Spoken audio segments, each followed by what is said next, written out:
Ya, sebentar ya, ditunggu dulu.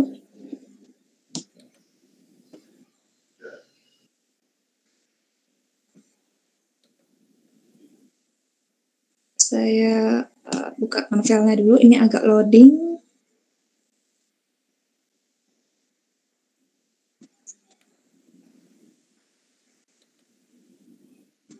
Sambil saya ingatkan kembali untuk yang baru bergabung. Anakku.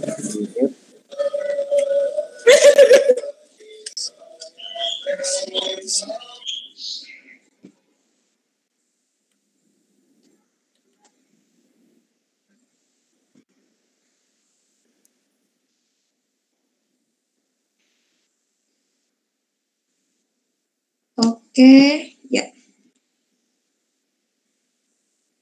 Ini untuk materi kita hari ini, Mas Riri sudah bisa melihat? Ya, sudah Mbak. Sudah. Oke, langsung aja saya mulai ya. Selamat pagi, assalamualaikum teman-teman semua. Hari ini saya akan membawakan materi ataupun sharing-sharing mengenai perencanaan karir di masa pandemi COVID-19. Nah, seperti kita tahu, COVID-19 ini dampaknya cukup besar, terutama bagi dunia kerja, di mana pada saat ini akibat COVID itu menyebabkan lapangan pekerjaan mengalami banyak sekali hambatan. Seperti misalkan mungkin tutup atau mungkin pengurangan karyawan seperti itu. Tapi bukan tidak mungkin untuk adik-adik semua tertutup gitu, tertutup peluang kerjanya. Peluang pekerjaannya tetap ada, tapi mungkin jumlahnya akan lebih sedikit dibandingkan dengan masa sebelum pandemi.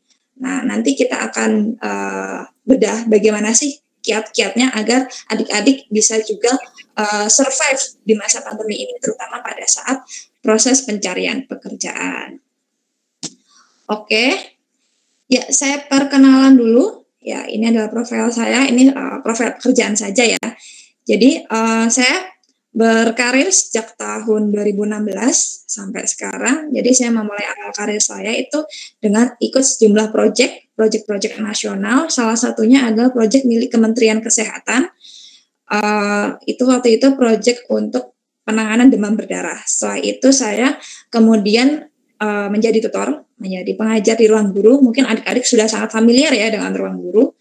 Nah, setelah itu saya untuk yang pekerjaan terakhir ini, saya bekerja sebagai kurikulum researcher dan development untuk pendidikan vokasi di Widya Edutech Yogyakarta. Nanti adik-adik bisa search juga Widya Edutech, begitu cari di Google. Nah, nanti ketemulah kantor saya seperti apa.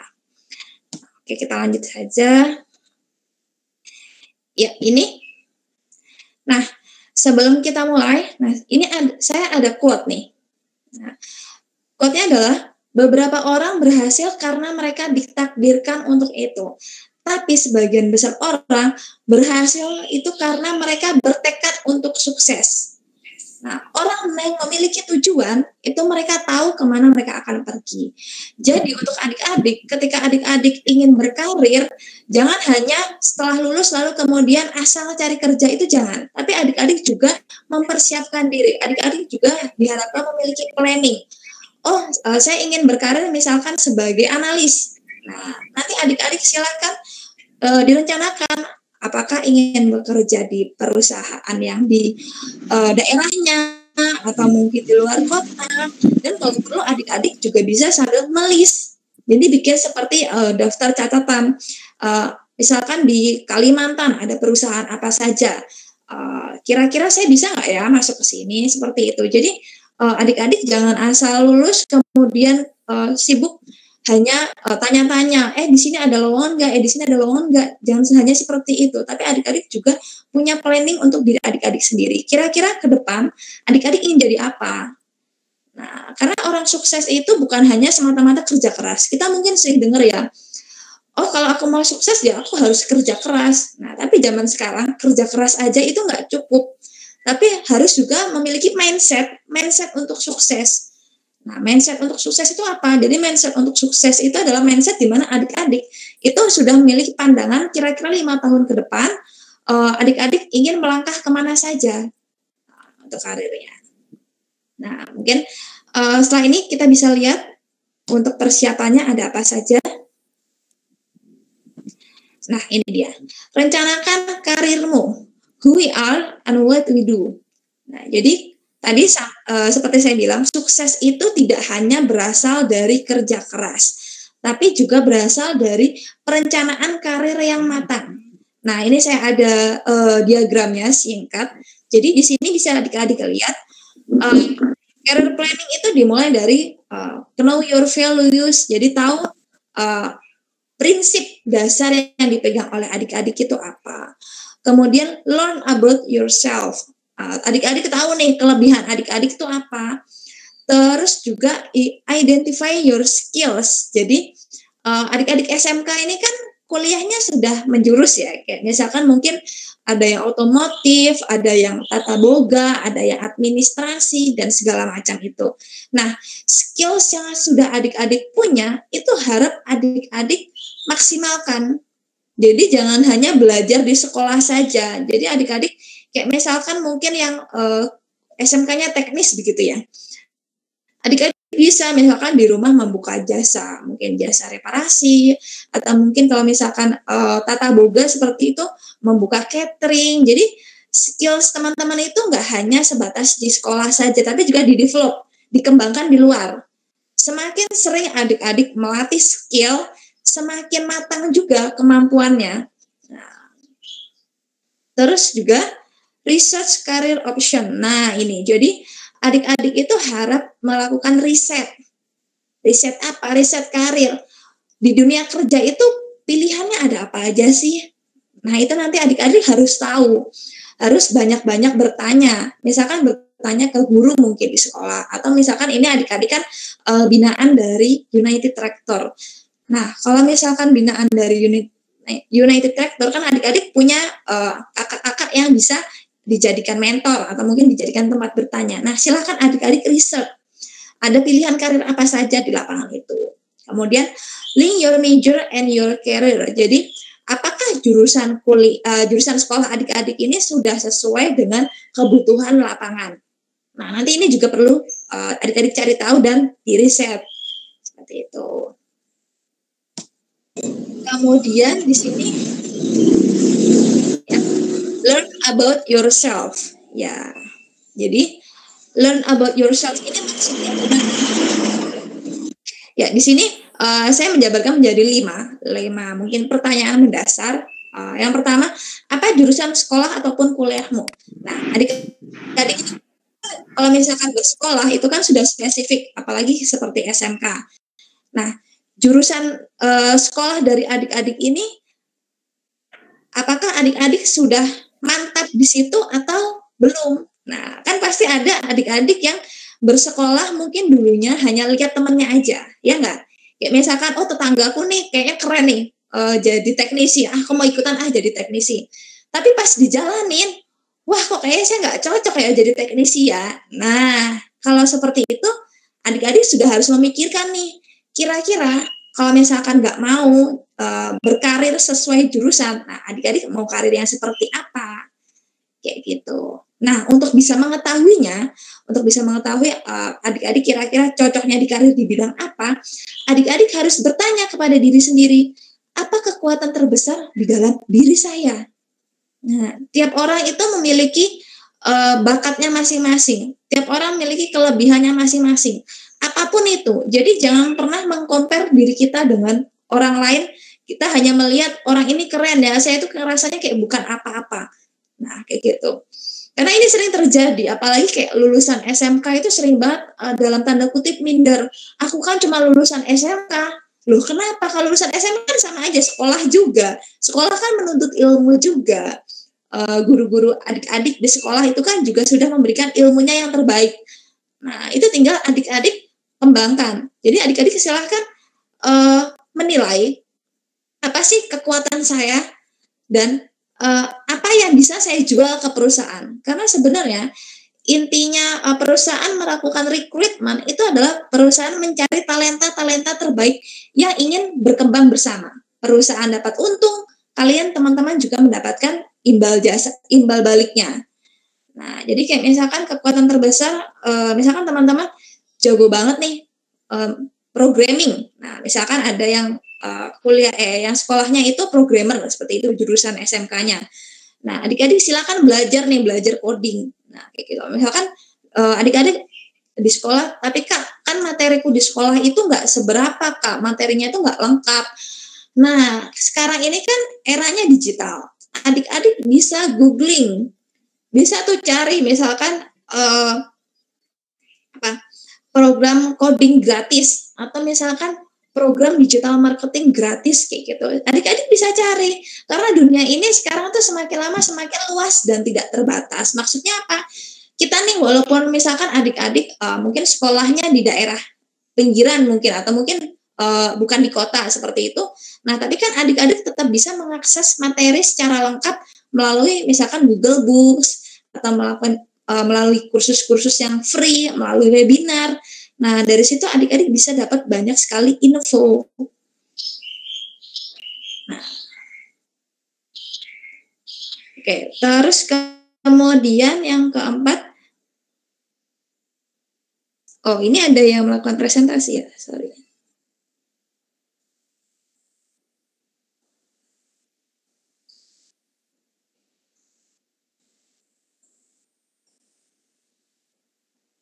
Oke, ya. Ya, untuk teman-teman mungkin jangan klik presenting screen gitu ya, karena di sini agak terhenti kalau klik presenting screen. Oke ya, saya lanjut. Yang keempat, bagaimana keluarga dan kolega menilai teman-teman sama. Kolega itu apa sih Kak? Kolega itu teman-teman yang bekerja secara bersama-sama dengan teman-teman. Kayak misalkan adik-adik di SMK itu kan kadang ada ini ya, kayak misalkan dibagi kelompok seperti itu. Dibagi kelompok lalu kemudian bekerja mengerjakan suatu proyek bersama-sama. Nah, itu adalah kolega. Jadi, teman-teman kalau misalkan bingung, aku nggak tahu Kak, kekuatanku tuh apa, kelebihanku tuh apa, aku tuh bingung gitu. Nah, teman-teman bisa bertanya ke keluarga, ke kolega. Jadi, teman-teman sering-seringlah meminta feedback. Jadi, misalkan tanya nih ke bapak atau ibu di rumah, Pak, Bu, aku ini orangnya gimana sih? Saya ini apakah sudah cukup membanggakan orang tua atau misalkan saya ini terlihat misalkan pintar atau saya ini terlihat sangat detail kayak gitu. Nah, silakan teman-teman meminta feedback. Nah, bisa juga ke kolega atau ke teman-teman terdekat. Jadi misalkan teman-teman tanya nih, saling ngobrol gitu. Coba dong kita saling menilai kelebihan dan kekurangannya apa. Nah, dari situ teman-teman bisa belajar, oh ternyata kelebihanku ini ya. Oh, ternyata aku masih punya kekurangan ini ya. Nah, oleh karena itu, untuk teman-teman, sering-seringlah membuka percakapan secara positif dengan rekan-rekannya. Biar teman-teman itu bisa juga berkembang. Nah, kemudian yang kelima, apa sih rencana karir teman-teman selama 5 tahun? Oke. Ya, jadi kayak misalkan, Kak, aku kan baru lulus, mikirin hari ini aja kayaknya nggak kelar gitu. Gimana mau mikir 5 tahun ke depan, ya nggak? Nah, jadi kalau misalkan bingung, itu teman-teman bisa membuat tulisan. Misalkan teman-teman bikin sebuah tempelan gitu di kamarnya. Misalkan aku nih lulus, saya ini lulus. Bulan pertama saya mau cari kerja. Bulan pertama, kedua saya mau cari kerja. Bulan ketiga saya harus dapat kerja. Saya harus dapat kerja, kerjanya di bidang X, kemudian lokasinya di sini. Teman-teman bikin list. Nah, kemudian silakan teman-teman tempel. Nah, lalu kemudian teman-teman ikutilah rencana-rencananya sudah teman-teman bikin. Misalkan teman-teman sudah bikin CV, masukin lamaran seperti itu. Sampai akhirnya teman-teman dapat kerja.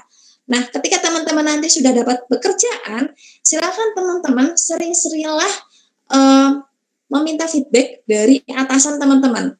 Jadi kalau misalkan SMK nih ya masuk biasanya baru jadi staff nih, entry level.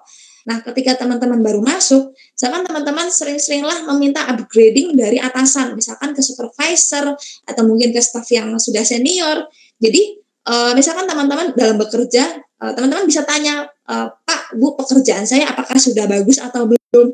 Pak, Bu, kira-kira saya harus melakukan apa biar hasil pekerjaan saya itu bisa semakin terlihat baik, bisa semakin menguntungkan untuk perusahaan. Nah, jadi dari situ nanti teman-teman akan dapat mentoring. Nah, setelah teman-teman bisa dapat mentoring, teman-teman bisa nih mulai mencicil. Misalkan tahun pertama saya ingin jadi staff dulu, tapi staff yang sering mendapatkan prestasi. Nah, kan kalau di perusahaan ada tuh kayak penilaian bulanan, staff terbaik siapa kayak gitu. Nah, itu bisa aja. Misalkan tahun pertama saya ingin 5 kali berturut-turut itu menjadi staff terbaik. Nah, itu bisa. Kemudian nanti tahun kedua saya mau naik nih dari staff entry level kemudian ke staff senior yang sering diajak keluar kota misalkan kayak gitu. Jadi bertahap aja kalau bikin planning itu. Nggak perlu misalkan hari ini langsung bikin 5 tahun. Nah, itu kan mungkin bingung ya. Tapi bisa dicicil terlebih dahulu. Misalkan bikin planning 3 bulan dulu, kemudian bikin planning 6 bulan dulu, kemudian setahun, 2 tahun, seperti itu. Sampai akhirnya nanti ketemu deh polanya teman-teman itu dalam bekerja, berkarir itu seperti apa. Gitu ya. Kemudian kita lanjut lagi. Nah, ini oke. Research career option. Teman-teman sudah tahu belum sih ada profesi apa saja di lapangan? Nah, ini saya kasih contoh gambar walaupun gambarnya hanya gambar ilustrasi. Jadi ini kemarin saya sempat riset kecil-kecilan kayak gitu. Perusahaan yang mencari lulusan SMK itu kira-kira di posisi apa butuhnya kayak gitu. Nah, jadi berdasarkan data dari Jobstreet, nah mungkin teman-teman ada yang udah coba buka-buka Jobstreet seperti itu ya.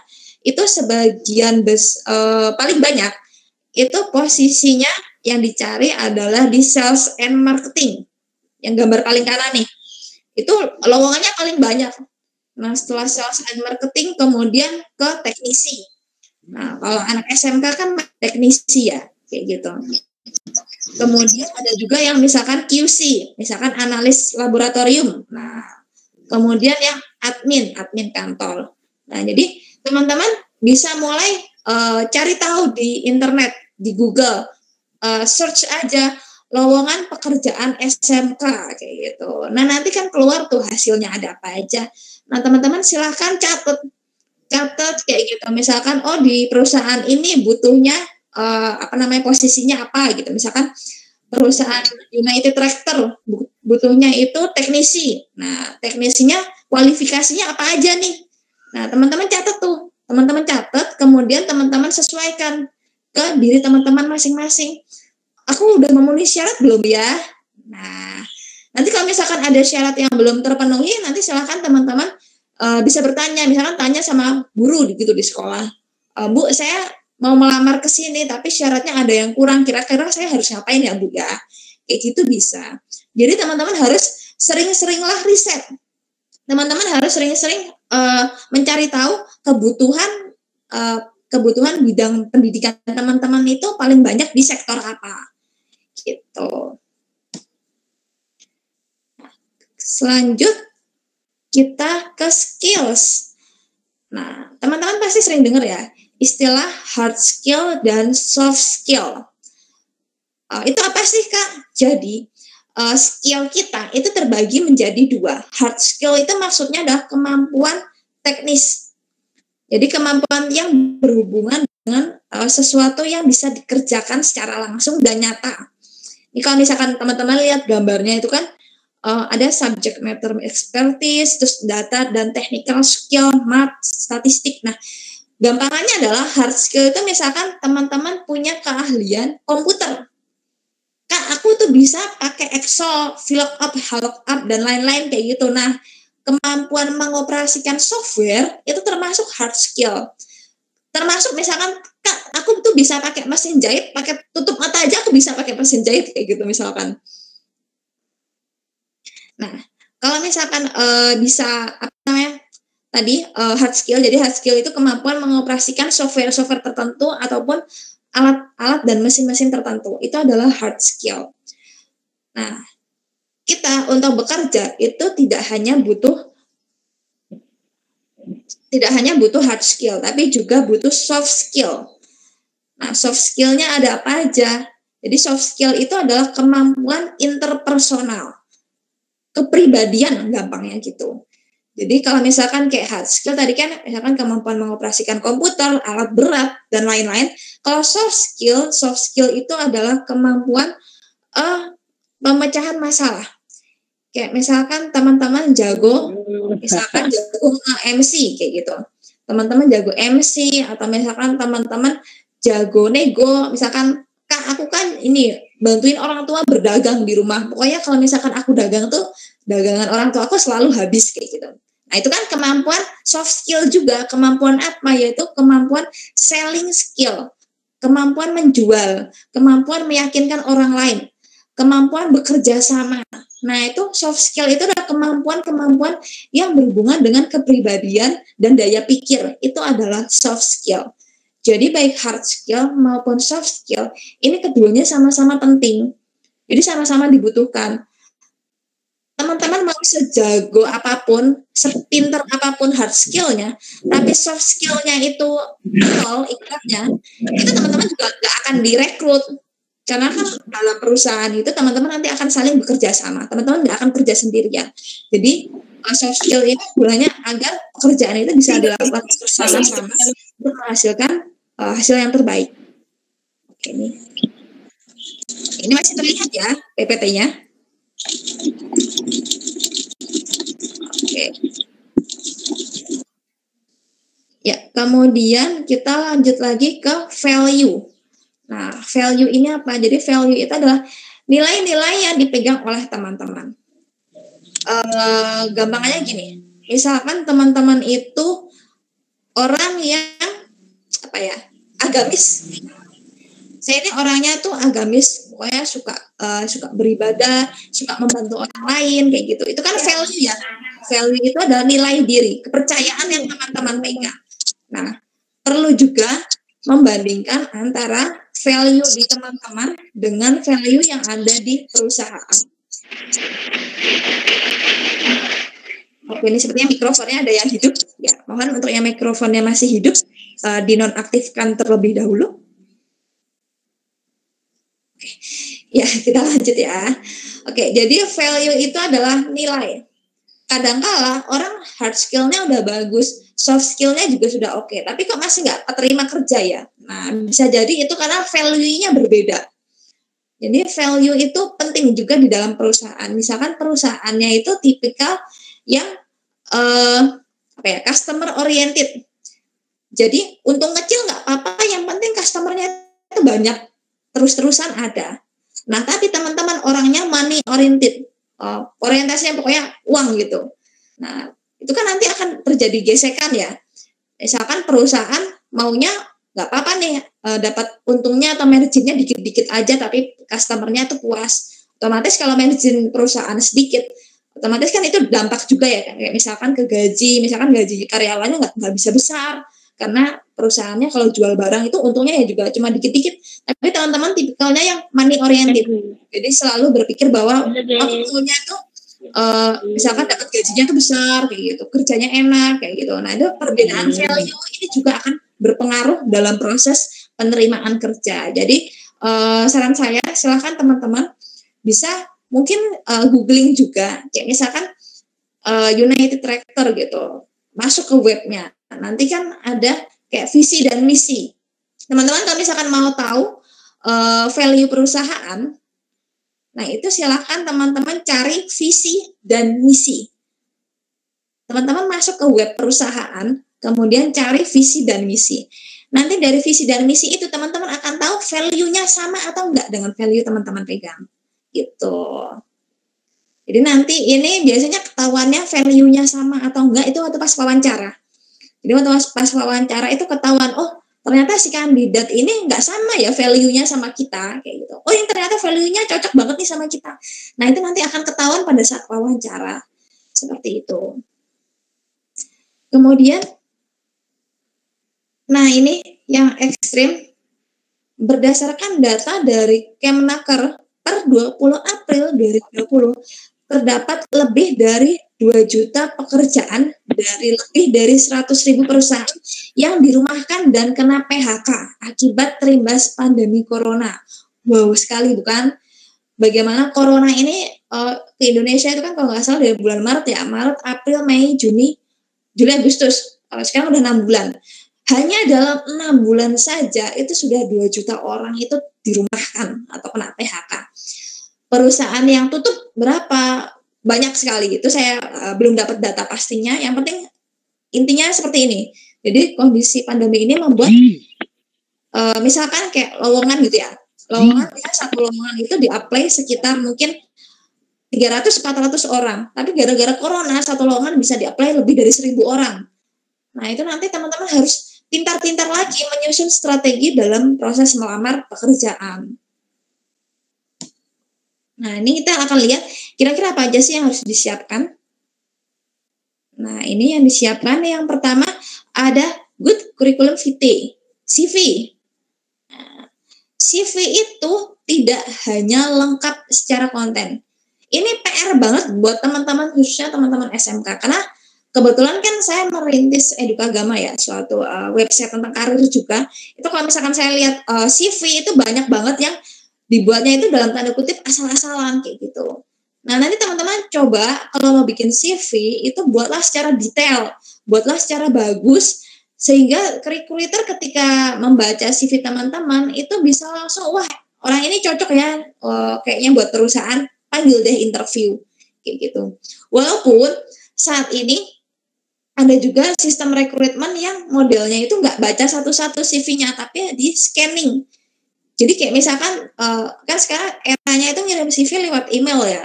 Nah, ngirim CV lewat email, kemudian itu nanti kan ada banyak tuh. Misalkan ada 10.000 kayak gitu. Nah, 10.000 CV itu kan nggak mungkin dong recruiter itu baca satu-satu. Nah, sekarang itu akan dikembangkan, sekarang itu sedang berkembang software yang memungkinkan kandidat itu bisa langsung tersaring dengan sendirinya.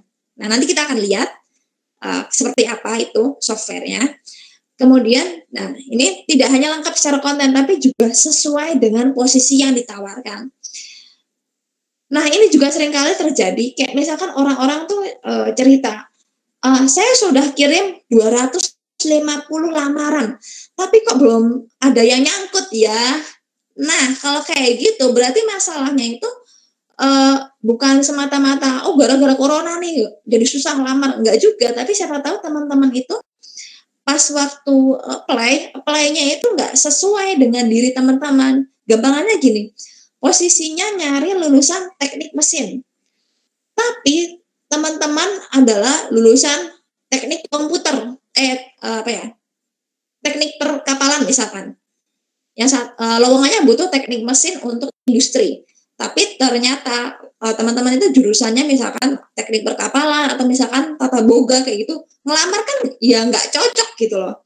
Kalau sekalinya udah nggak cocok ya udah nggak akan dipertimbangkan. Jadi teman-teman harus cari juga, kalau misalkan teman-teman kak kan aku jurusan SMK-nya itu jurusan budidaya gitu, budidaya kayak pertanian kayak gitu, itu kan lowongannya nggak banyak kak, gimana kayak gitu. Teman-teman cari aja yang lowongan D3 semua jurusan, tapi teman-teman match juga. Match apanya? Match syarat-syaratnya. Misalkan butuh admin nih. Suatu perusahaan butuh admin. Terus syaratnya D3 semua jurusan. Nah, nanti teman-teman lihat syarat-syaratnya di situ. Misalkan menguasai software apa-apa. Nah, teman-teman sesuaikan dengan diri teman-teman. Udah bisa apa belum? Udah cocok apa belum? Kalau misalkan udah cocok, barulah teman-teman silakan apply ke perusahaan tersebut.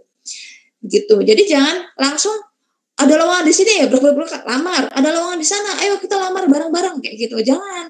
Semakin banyak perusahaan yang teman-teman lamar tapi nggak sesuai dengan kriteria, akan semakin banyak juga teman-teman dapat penolakan. Ingat ya, ketika teman-teman lamar pekerjaan secara asal-asalan, bukan nggak mungkin teman-teman itu juga akan mendapat banyak penolakan. Dan banyak penolakan itu juga akan berpengaruh buruk terhadap psikis dari teman-teman. Ya nggak? Jadi kalau misalkan teman-teman dapat penolakan kayak gitu kan pasti ngerasa kok aku ditolak ya, kayak gitu. Oleh karena itu, kalau misalkan mau nggak ditolak, ya lamar aja yang sesuai dengan misalkan bidang pendidikan sebelumnya atau sesuai dengan skill. Jadi meminimalisir penolakan seperti itu. kayak gitu. Kemudian yang kedua ada interview practice. Sering-seringlah latihan interview. Nah, latihan interviewnya sama siapa, Kak? Ya cari aja misalkan mentor, misalkan guru, ataupun misalkan ada tetangga gitu yang udah kerja. Nah, latihan interview aja agar teman-teman ini siap ketika di interview, punya punya gambaran lah pertanyaan-pertanyaan interview itu seperti apa. Itu caranya adalah dengan interview praktis, latihan interview sesering mungkin. Semakin sering latihan, otomatis ketika dipanggil interview, misalkan mendadak tiba-tiba ditelepon nih, halo Mbak, Mas bisa nggak interview besok kayak gitu kan? Kalau udah persiapan sebelumnya, pasti kan teman-teman juga nggak akan kaget kayak gitu. Kemudian yang ketiga, keep upgrade yourself. Jadi dunia kerja saat ini itu mengalami perkembangan dengan sangat pesat. Digitalisasi itu hampir di semua sektor dan memaksa semua tenaga kerja itu, memaksa semua calon tenaga kerja itu untuk terus meningkatkan skill. Jadi ini tuh perkembangannya benar-benar saya ngerasa pribadi ya itu sangat-sangat cepat banget. Saya dulu ketika baru lulus itu masih banyak istilahnya lowongan yang modelnya hanya ngirim dokumen kayak gitu, ngirim lewat pos. Nah, kalau sekarang kan rata-rata lamaran itu sudah lewat email semua. Nah, ini kan bisa kelihatan nih pesatnya digitalisasi sekarang. Jadi sering-sering mengupgrade skill. Misalkan teman-teman di sekolah dapatnya cuma terbatas, ya teman-teman cari aja misalkan ikut webinar apa, ikut sertifikasi apa. Banyak kok yang misalkan gratis kayak gitu. Misalkan teman-teman aku nggak bisa Kak, kalau misalkan yang berbayar gitu. Ya udah cari aja yang gratis. Di BLK, pasti kan teman-teman di daerahnya masing-masing punya BLK ya. Tahu ya BLK, Balai Latihan Kerja. Nah itu datang terus tanya, di sini ada pelatihan apa aja. Nah silahkan nanti teman-teman ikut gitu. Terus kemudian, nah ini sejak pandemi satu lowongan itu bisa di-apply oleh ribuan pelamar. Nah ini teman-teman bisa dilihat ya di sini. Jadi ini ada Angkasa Pura. Angkasa Pura ini saya dapat datanya kemarin itu pada awal Agustus pada akhir Desember tahun lalu itu jumlah pelamarnya di satu lowongan itu mencapai 16.000 kayak gitu. Nah ini bisa dilihat ya betapa banyaknya sebuah lowongan kerja dibuka itu sampai ada 16.000 pelamar gitu. Jadi silakan teman-teman mulailah untuk mempersiapkan diri, apalagi kalau misalkan belum lulus gitu. Kemudian lanjut, nah ini saat ini sebagian besar perusahaan itu menggunakan sistem scanning CV secara otomatis menggunakan software yang disebut sebagai ATS atau Applicant Tracking System. Nah jadi kalau kayak tadi tuh ya, yang ngelamar ada 16.000 orang, mabok nggak HR-nya itu? Pasti kan HRD-nya nggak akan mau tuh baca CV sebanyak 16.000 kan banyak banget. Nah, karena itu saat ini perusahaan-perusahaan besar itu scanning CV-nya itu menggunakan software. Jadi kalau misalkan teman-teman menemukan perusahaan yang sistem sistem submit lamarannya itu di web, misalkan teman-teman buka webnya, bagian karir, nanti teman-teman ngisi biodata di situ kayak gitu. Terus kemudian upload CV. Nah, kalau kayak gitu-gitu biasanya model scanning CV-nya itu sudah secara otomatis menggunakan sistem ATS. Jadi sistem ATS ini nanti CV-CV yang masuk itu akan di-ranking berdasarkan kata kunci yang ada di dalam lowongan. Nah, nanti kita lihat seperti apa. Oke, next. Ini ya semoga terlihat ya. Jadi di sini contoh filter yang dapat digunakan saat CV menggunakan software ATS ini saya dapat dari salah satu ya. Jadi ATS itu software tapi jenisnya itu ada banyak kayak gitu. Kayak misalkan software gambar itu kayak ada Photoshop, ada Corel kayak gitu. Sama software ATS itu jenisnya juga ada banyak. Terus sistem scanningnya macam-macam. Misalkan ini di sini tertulis automatically reject application who are not authorized to work in the United States. Jadi misalkan dari CV teman-teman itu kan ada domisili ya biasanya. Nah misalkan teman-teman domisilinya itu jauh dari perusahaan. Misalkan perusahaannya itu ada di Kalimantan, tapi teman-teman domisilinya misalkan ada di mana ya, Sumatera kayak gitu, jauh. Nah, terus perusahaan itu nggak mau kalau misalkan mempekerjakan orang yang domisilinya di luar Kalimantan. Nah, itu nanti bakal otomatis ke reject, bakal otomatis ke ketolak, walaupun nggak nolak secara langsung ya, tapi nanti rankingnya itu akan ada di bawah peringkatnya. Kemudian are not at least 18 years old. Jadi kayak misalkan teman-teman sering ya ketemu lowongan kerjaan itu ada syarat usia, ya enggak? Misalkan syarat usianya maksimal 21 tahun, maksimal 22 tahun kayak gitu. Nah, kalau misalkan sistem ATS ini itu benar-benar teliti. Jadi kalau misalkan lowongannya itu maksimal cuma menerima pelamar dengan usia misalkan 21 tahun. Tapi pelamarnya atau teman-teman misalkan umurnya 25 tahun terus ngelamar ke situ. Nah, itu nanti juga akan otomatis ditolak. Gitu. Terus kemudian macam-macam lah nanti filternya. Jadi filter ini tergantung HRD-nya, tergantung recruiter-nya. Dia mau dapat kandidat yang seperti apa, itu nanti akan dibikin list pertanyaan untuk filter gitu.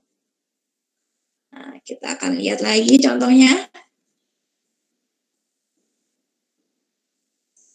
Nah, ini. Jadi, ini ya. Nah, misalkan teman-teman melamar di job street lah misalkan. Tapi ini contohnya bukan job street ya. Jadi kayak misalkan teman-teman melamar lewat job street itu kan modelnya kayak teman-teman isi biodata, dilengkapi, kemudian teman-teman ada upload CV, misalkan upload jasa dan segala macam. Nanti database-nya itu kurang lebihnya seperti ini. Jadi ada nama, kemudian ada resume, kemudian history, message kayak gitu. Nah, ini profilnya itu ada di database-nya, di tempat penyimpanannya, di servernya masing-masing job portal. Terus misalkan teman-teman apply ke lowongan secara online. Nah, nanti ini akan ada status di sini, apakah statusnya pending, yes atau reject, kayak gitu. Nah, jadi nanti untuk teman-teman kalau misalkan lamar lewat job portal, harap profilnya itu dilengkapi. Jadi jangan ngisi profilnya tuh asal-asalan. Nah, ada nggak nanti saya cek ya, siapa tahu teman-teman ada udah nyoba-nyoba kayak gitu ngisi profil di job portal. Nah, itu harap diisi dengan lengkap. Nah, jadi kalau misalkan semakin lengkap diisinya, otomatis ketika ada lowongannya itu cocok dengan profil teman-teman, nanti teman-teman juga akan semakin besar peluangnya untuk dipanggil. Nah, terus ini kalau misalkan belum pernah bikin CV, jadi prinsip sederhana penulisan CV yang dapat terscreening oleh ATS adalah yang pertama penulisan basic biodata yang jelas. Benar-benar harus jelas ya, nama lengkap, nomor HP, email, dan alamat domisili. Terutama nomor HP dan email, karena ini krusial banget ya. Kalau misalkan, ya, itu udah Kak Ibu. Ayo, ini siapa yang mikrofonnya masih hidup? Artinya nih, nonton opo we? Sekolah. Okay. Ya, jadi basic biodata itu misalkan kayak teman-teman udah apply lamaran, tapi teman-teman nyantumin nomor HP-nya itu nomor HP yang udah jadul gitu, udah nggak aktif, ya sayang dong. Misalkan nanti dipanggil, terus pas recruiternya menghubungi ternyata nomor HP-nya nggak aktif, kayak gitu. Jadi silakan basic biodata itu dilengkapi dengan sejelas mungkin. Kemudian yang kedua, sesuaikan hard skill ataupun soft skill sesuai dengan posisi lamaran. Misal apply untuk sales and marketing, tulis semua skill yang berhubungan dengan komunikasi dan selling skill. Jadi kalau misalkan CV itu idealnya adalah bukan teman-teman bikin satu CV kemudian disebar ke berbagai bidang. Misalkan CV general ya, CV secara umum teman-teman masukin nih sebagai admin, sebagai marketing, sebagai programmer, kayak gitu terus sebenarnya nggak pas. Jadi kalau misalkan teman-teman apply, disesuaikan. Misalkan, oh saya ini punya kemampuan admin plus kemampuan marketing. Nah, dari situ teman-teman bikinlah 2 jenis CV. Yang satu CV buat admin, CV yang mengandung kata kunci yang berhubungan dengan administrasi. Yang satunya lagi, CV yang ada kata kuncinya yang berhubungan dengan marketing. Nah, kayak gitu. Jadi diingat-ingat ya, bikinlah CV dengan sespesifik mungkin. Cantumkan keyword-keywordnya. Jadi kayak misalkan tadi, ATS itu kan men-scanning berdasarkan keyword. Jadi kayak misalkan teman-teman baca suatu lowongan kan ada syarat-syaratnya tuh, banyak banget kayak gitu. Nah, itu syarat-syarat itu misalkan kemampuan kemampuan operator, kemampuan apa-apa kayak gitu, ada nggak di CV-nya teman-teman? Kalau nggak ada, otomatis teman-teman nggak akan terlihat, nggak akan dapat ranking paling atas untuk di softwarenya, gitu. Jadi tolong kalau buat CV harap dibuat dengan sespesifik mungkin, seniat mungkin. Kalau perlu sering-sering aja minta feedback, kayak misalkan kan ini bimbingan CSR ya. Nanti misalkan bisa minta tolong Pak, Mas, misalnya Mas Reri kayak gitu. Mas ini kayak gini udah cocok belum ya CV-nya, kayak gitu bisa aja. Jadi kayak teman-teman bikinlah dengan sesuai dengan job description yang ada di lowongan gitu. Terus yang ketiga, jika lowongan tersebut memiliki syarat tertentu, semisal kemampuan mengoperasikan forklift, kemampuan software, pastikan teman-teman juga benar-benar memiliki kemampuan tersebut. Jangan ngarang, jangan misalkan bilang, aku juga bisa nih programming komputer. Programming apa? Jangan-jangan cuma install antivirus kayak gitu kan lucu ya. Dimintanya programmer, ngerti kode-kode buat bikin aplikasi, tapi ternyata teman-teman cuma ngerti cara masang antivirus, kan kayak gitu nanti teman-teman bahkan dapat penilaian negatif kayak gitu. Jadi harap diingat ya, seperti tadi intinya basic biodata, skill, dan juga teman-teman harus jujur dengan kemampuan diri teman-teman sendiri.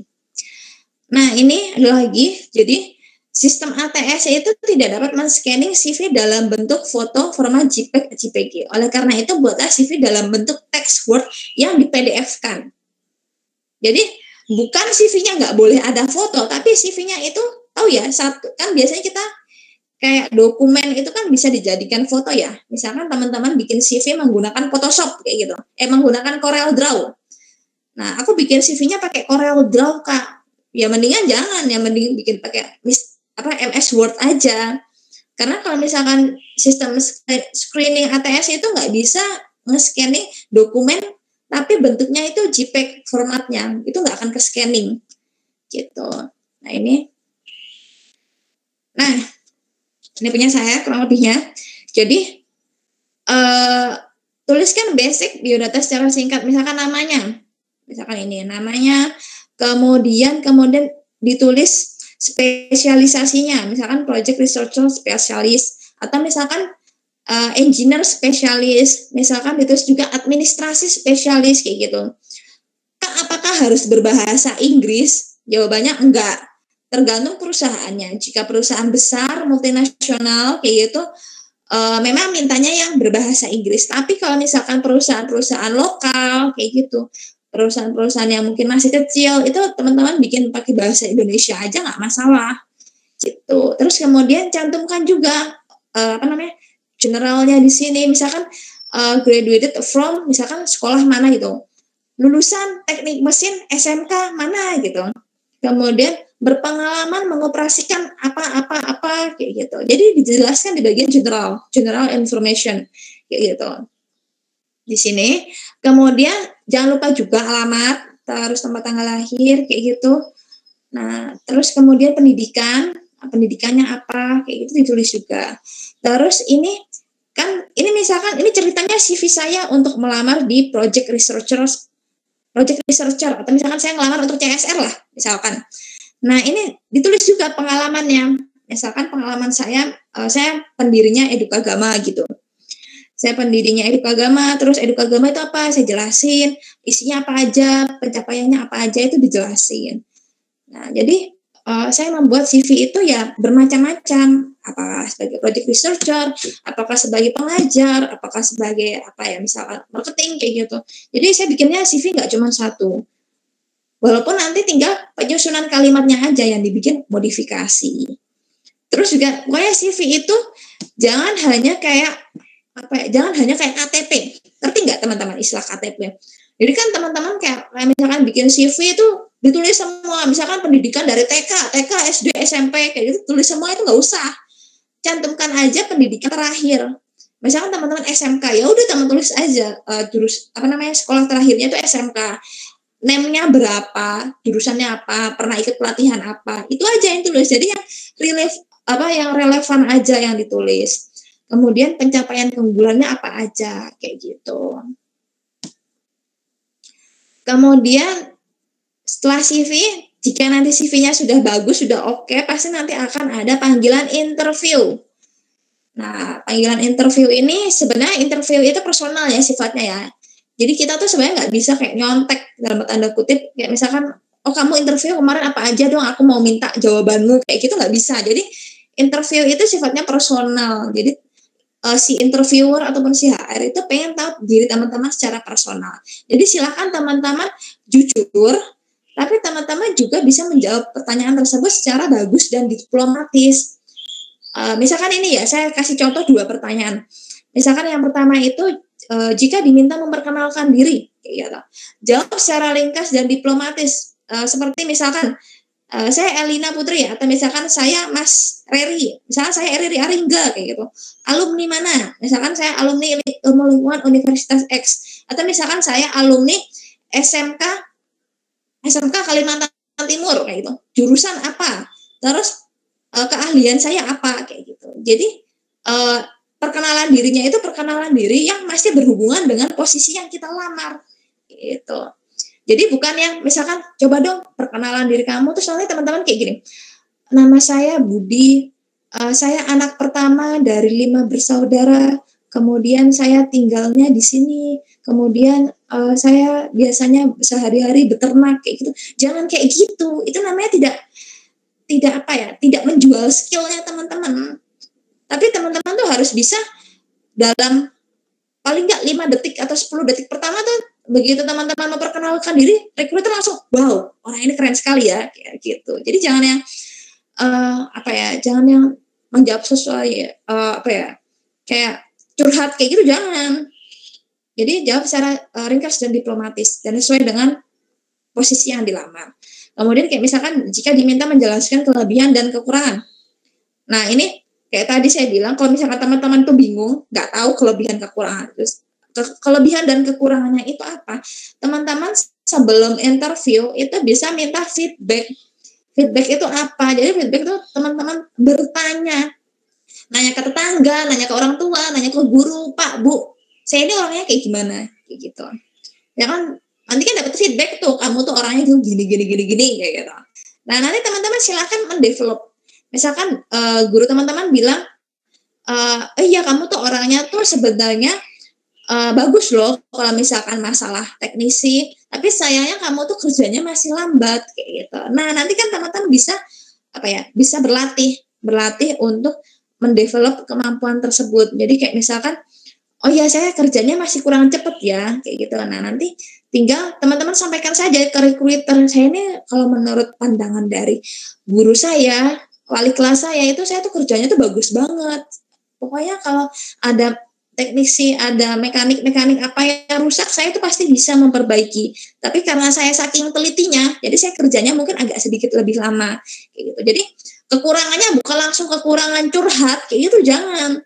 Tapi juga diselingi dengan kelebihannya. Jadi jangan, ya Bu, saya tuh orangnya tuh lelet, saya tuh orangnya tuh lama kalau kerja, jangan. Jadi jangan hanya belak-belakan kayak gitu, jangan. Tapi juga harus bisa meng-create jawaban yang menjual ke recruiter, gitu.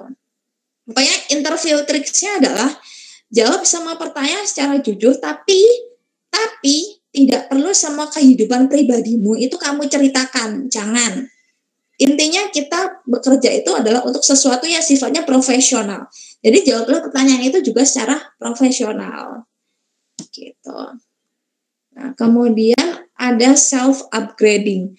Selalu meningkatkan kapabilitas diri dengan mengikuti pelatihan, sertifikasi, baik secara gratis ataupun berbayar jika teman-teman mampu.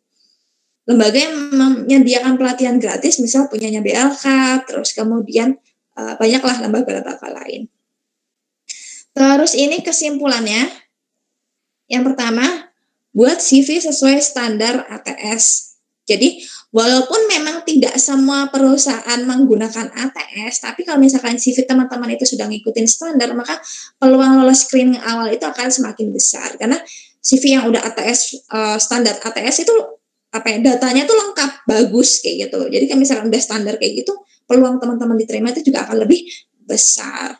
Kemudian latihan interview sesering mungkin. Nah, kayak tadi ya. Jadi latihan interview itu gunanya untuk melatih kemampuan berkomunikasi secara efektif dan juga membantu untuk meningkatkan percaya diri. Kan kalau interview kan biasanya kayak merasa deg-degan ya, merasa kayak grogi kayak gitu. Sebenarnya kayak gitu sih wajar.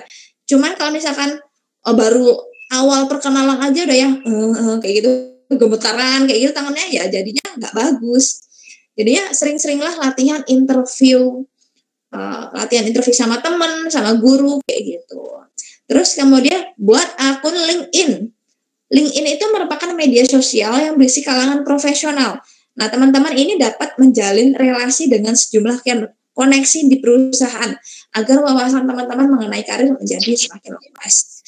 Gitu. Jadi nanti teman-teman kalau misalkan ada yang belum punya, nanti search aja LinkedIn, bikin akun di sana, kemudian add-in tuh. Kan biasanya ada suggestion connection. Yang followernya banyak kayak gitu, silakan di add kayak gitu. Kemudian yang terakhir ada sabar berdoa dan sering berbuat baik.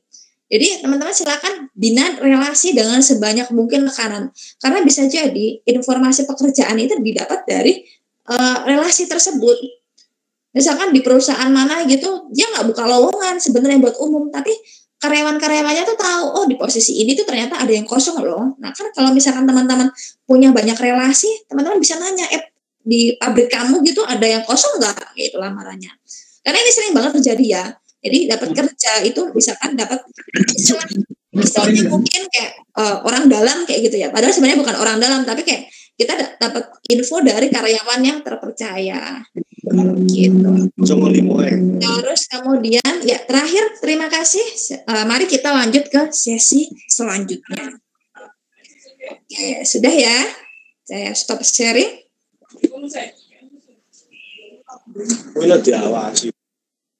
Oke. Ya. Tadi wah yang chatting sudah banyak. Oke, ya itu tadi yang saya sampaikan. Nah, silakan untuk teman-teman yang mau bertanya, atau ini saya kembalikan dulu deh ke Mas Reri. Silakan Mas Reri.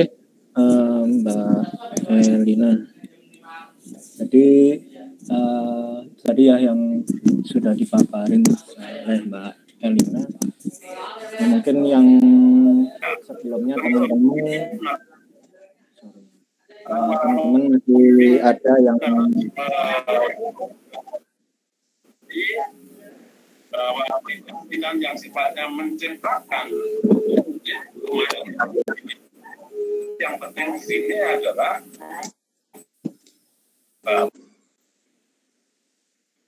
nah, mungkin teman-teman yang sebelumnya masih belum tahu ya ini cara buat CV. Kemudian saya sering tuh dimasukin CV dari teman-teman SMK yang baru lulus, yaitu CV-nya masih tulis tangan ya, tulis tangan dengan materai 6.000 ditanda tangan gitu ya, dititipin di security. Nah, boleh silakan mengirimkan CV yang langsung menuju ke perusahaan, boleh. Cuman untuk CV silakan, tadi yang mungkin sudah mengetahui apa itu CV yang standar ATS ya, silakan nanti membuat CV-nya distandarkan dengan ATS dan menggunakan Microsoft Word ya.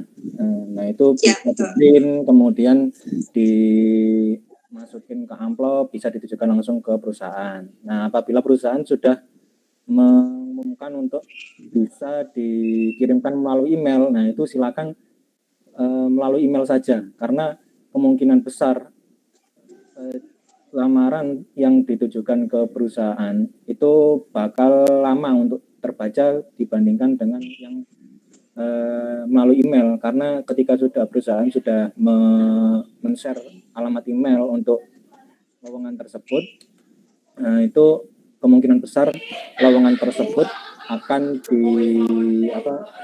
dicarinya atau belajarnya melalui email ataupun yang perusahaan-perusahaan besar yang sudah mempunyai ATS. Nah itu akan dibuka melalui aplikasi tracking system tersebut.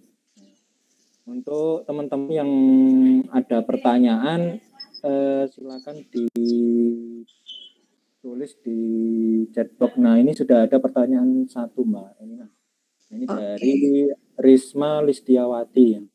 Ini izin bertanya, bagaimana cara melatih soft skill? Nah, bisa dijawab dulu Mbak Ilun sambil. Ya. Ya, terima kasih pertanyaannya dari ini Ibu Guru ya sepertinya ya, Ibu Risma Listiawati. Bagaimana cara melatih soft skill siswa? Nah, jadi seperti saya sudah sampaikan, soft skill itu adalah kemampuan interpersonal. Jadi kemampuan yang berhubungan dengan daya pikir dan juga kemampuan pengembangan diri. Jadi semisal kayak soft skill gampangnya kayak gini, kemampuan berkomunikasi itu adalah soft skill yang utama. Jadi kalau misalkan gimana cara ngelatihnya, nah itu, ini siapa ini yang presentasi? Jadi kalau misalkan gimana sih cara ngelatihnya, itu mungkin dari Bapak atau Ibu Guru sering-seringlah membuat semacam group discussion. Jadi kayak misalkan bikin grup kemudian nanti siswa silakan menyampaikan kayak misalkan idenya, gagasannya, kayak gitu. Jadi siswa-siswi ini sering-seringlah dilatih untuk berbicara di depan kelas ataupun mungkin di depan umum. Karena apa? Karena yang namanya skill komunikasi ini nggak semua orang ya. Istilahnya kan ada orang yang memang dia tuh jago ngomong itu ada. Tapi ada juga orang yang memang komunikasinya itu harus dilatih dulu kayak gitu. Saya percaya kok yang namanya kemampuan berkomunikasi itu bisa dilatih, bisa banget. Jadi silakan Bapak Ibu guru itu atau adik-adik silakan sering-sering ikutin kayak misalkan mungkin latihan MC kayak gitu, misalkan di sekolahnya atau di rumah kayak gitu ada kayak ini nih rekrutmen MC kayak gitu, tapi nggak dibayar ya nggak apa-apa, karena kayak gitu tuh bisa melatih kemampuan berkomunikasi. Karena zaman sekarang ini orang yang punya skill komunikasi itu bisa memiliki relasi yang banyak kayak gitu. Terus kemudian selain komunikasi apalagi? Nah, misalkan teman-teman di sini atau Bapak Ibu guru lihat siswa-siswinya ini tipikal yang ulet bahasanya ya. Dia suka mengerjakan pekerjaan secara teliti, mendetail kayak gitu, ulet. Nah, itu kan berarti tipikal yang dia rajin kayak gitu. Itu kan juga termasuk soft skill. Nah, gimana cara mengembangkannya? Nah, cara mengembangkannya adalah biasanya orang-orang yang rajin seperti ini kan kerjanya sendirian kayak gitu ya. Jadi silakan Bapak Ibu guru itu bisa ngeplot siswanya kayak, wah siswa ini tuh sebenarnya tuh bagus, rajin, tapi kok dia kayaknya penyendiri ya. Dia kayaknya nggak bisa gitu kerja bareng-bareng sama teman-temannya. Nah, itu silakan dari Bapak Ibu guru itu dekati siswa tersebut, didekati kemudian diajak kolaborasi. Kayak misalkan, kamu tuh bagus loh sebenarnya dalam bidang teknis kayak gitu. Misalkan kamu tuh jago loh jahitnya, kamu bikin polanya tuh bagus loh dibanding teman-teman kamu. Coba dong kamu ajarin teman-teman kamu yang lain kayak gitu. Jadi ajak si siswa-siswi ini untuk sering-sering menjadi leader grupnya kecil aja, misalkan satu grup isi 4 orang, 3 orang kayak gitu. Jadi nanti lama-kelamaan dia akan kebiasa. Pokoknya kuncinya adalah kemampuan-kemampuan di dalam diri itu sebenarnya tiap siswa-siswi itu punya dan berbeda. Tinggal gimana memaksimalkannya. Nah, terus kemudian kayak kalau misalkan di perusahaan itu memang terutama adalah komunikasi dan kerjasama. Itu 2 yang mendasar dan sangat penting. Karena kalau di perusahaan kan nggak mungkin ya kerja itu sendirian, kerja itu pasti satu tim. Nah, otomatis teman-temannya, siswa-siswanya ini silakan sering-sering dilatih untuk bekerja sama. Kalau misalkan di sekolah itu kan kadang kayak misalkan tugas kelompok, nanti yang ngerjain cuma 1-2 orang, nanti yang lainnya cuma ikut nimbrung, kan kayak gitu tuh biasanya. Nah, itu nanti silakan Bapak Ibu guru itu bikinlah sebuah pembagian tugas secara adil. Misalkan kayak dikasih tugas kelompok, nanti si A bagian ngerjain apa, si B ngerjain apa, si C ngerjain apa. Yang intinya itu semua anggota saling berpartisipasi, yang akhirnya bisa kelihatan nih, oh tiap anggota itu punya kelebihan apa, kayak gitu. Nanti akan terlihat. Intinya buatlah sesuatu yang bisa menunjukkan kemampuan skill dari siswa-siswinya. Seperti itu, kurang lebihnya. Nah, Terus ya ini ada lagi, ya semoga menjawab ya. Nanti kalau misalkan ada pertanyaan tambahan bisa ditulis lagi seperti itu. Mungkin Ada pertanyaan. kita lanjut lagi, Mas Reri. Ya, ada pertanyaan lagi dari Mas Daru Dewa Sakti. Ini ada 2 pertanyaan. Yang pertama, adakah cara lain dalam menghadapi kondisi di mana diri sendiri mempertahankan apakah karir sudah tepat atau tidak sesuai dengan tipe kepribadian? Nah, ini mungkin yang dimaksudkan bagaimana ini ya menghadapi kondisi karirnya sudah tepat atau tidak dengan kepribadiannya gitu. Mungkin seperti itu. Kemudian yang nomor 2, apakah untuk melamar pekerjaan hard skill dan soft skill-nya harus seimbang terlebih dahulu dalam mencari pekerjaan, karena tadi dijelaskan harus balance atau seimbang. Oke, ya. Mungkin bisa dijawab dulu. Ya, bisa jawab dulu dari Mas ya, sebenarnya Mas atau mungkin Pak di sini. Yang pertama, cara dalam menghadapi kondisi untuk melihat apa sudah sesuai apa belum ya. Gampangannya gini, dalam berkarir yang dijalani sekarang, mau nggak sih ketika berada dalam kondisi teman-teman tidak mendapatkan, gampangnya tidak mendapatkan bayaran, tapi teman-teman masih mau untuk melakukan. Mungkin ini kayak guru ya gampangannya, kan kadang kita sering dengar ya, guru nih mungkin gajinya atau bayarannya nggak seberapa kayak gitu. Nah, kalau misalkan ikhlas kayak gitu, merasa tetap berbahagia dalam menjalaninya, itu berarti ya sebenarnya sudah sesuai dengan kepribadian dari Bapak Ibu atau teman-teman masing-masing. Jadi jangan selalu kita melihat orang lain, lihat dulu di diri kita sendiri. Kita sudah nyaman belum sih menjalani profesi tersebut? Kayak gitu. Kalau misalkan kita memang sudah nyaman, otomatis tinggal nanti gimana caranya kita untuk mengembangkan. Kayak misalkan jadi guru nih, saya tuh suka mengajar, cuman ya gimana ya, kok kayaknya hanya segini nih pendapatannya kayak gitu. Nah nanti bisa juga mendevelop diri, kayak misalkan jadi pengajar mungkin jadi trainer kayak gitu. Misalkan di di rumahnya ada komunitas misalkan kayak komunitas PKK atau misalkan komunitas paduan suara desa kayak gitu, itu bisa aja mengembangkan diri di situ. Karena gini, kita mungkin sekarang itu posisinya biasa-biasa aja, tapi kita sering banget nih ikut kegiatan aktif banyak kayak gitu. Bukan nggak mungkin nanti tawaran pekerjaan itu datang karena kita dilihat kita tuh orang yang aktif begitu. Jadi kalau misalkan dari Bapak Ibu teman-teman merasa yang dijalani saat ini tuh sudah nyaman, sudah nggak banyak mengeluh kayak gitu, ya sudah, itu berarti sebenarnya sudah oke, tinggal gimana cara mengembangkannya.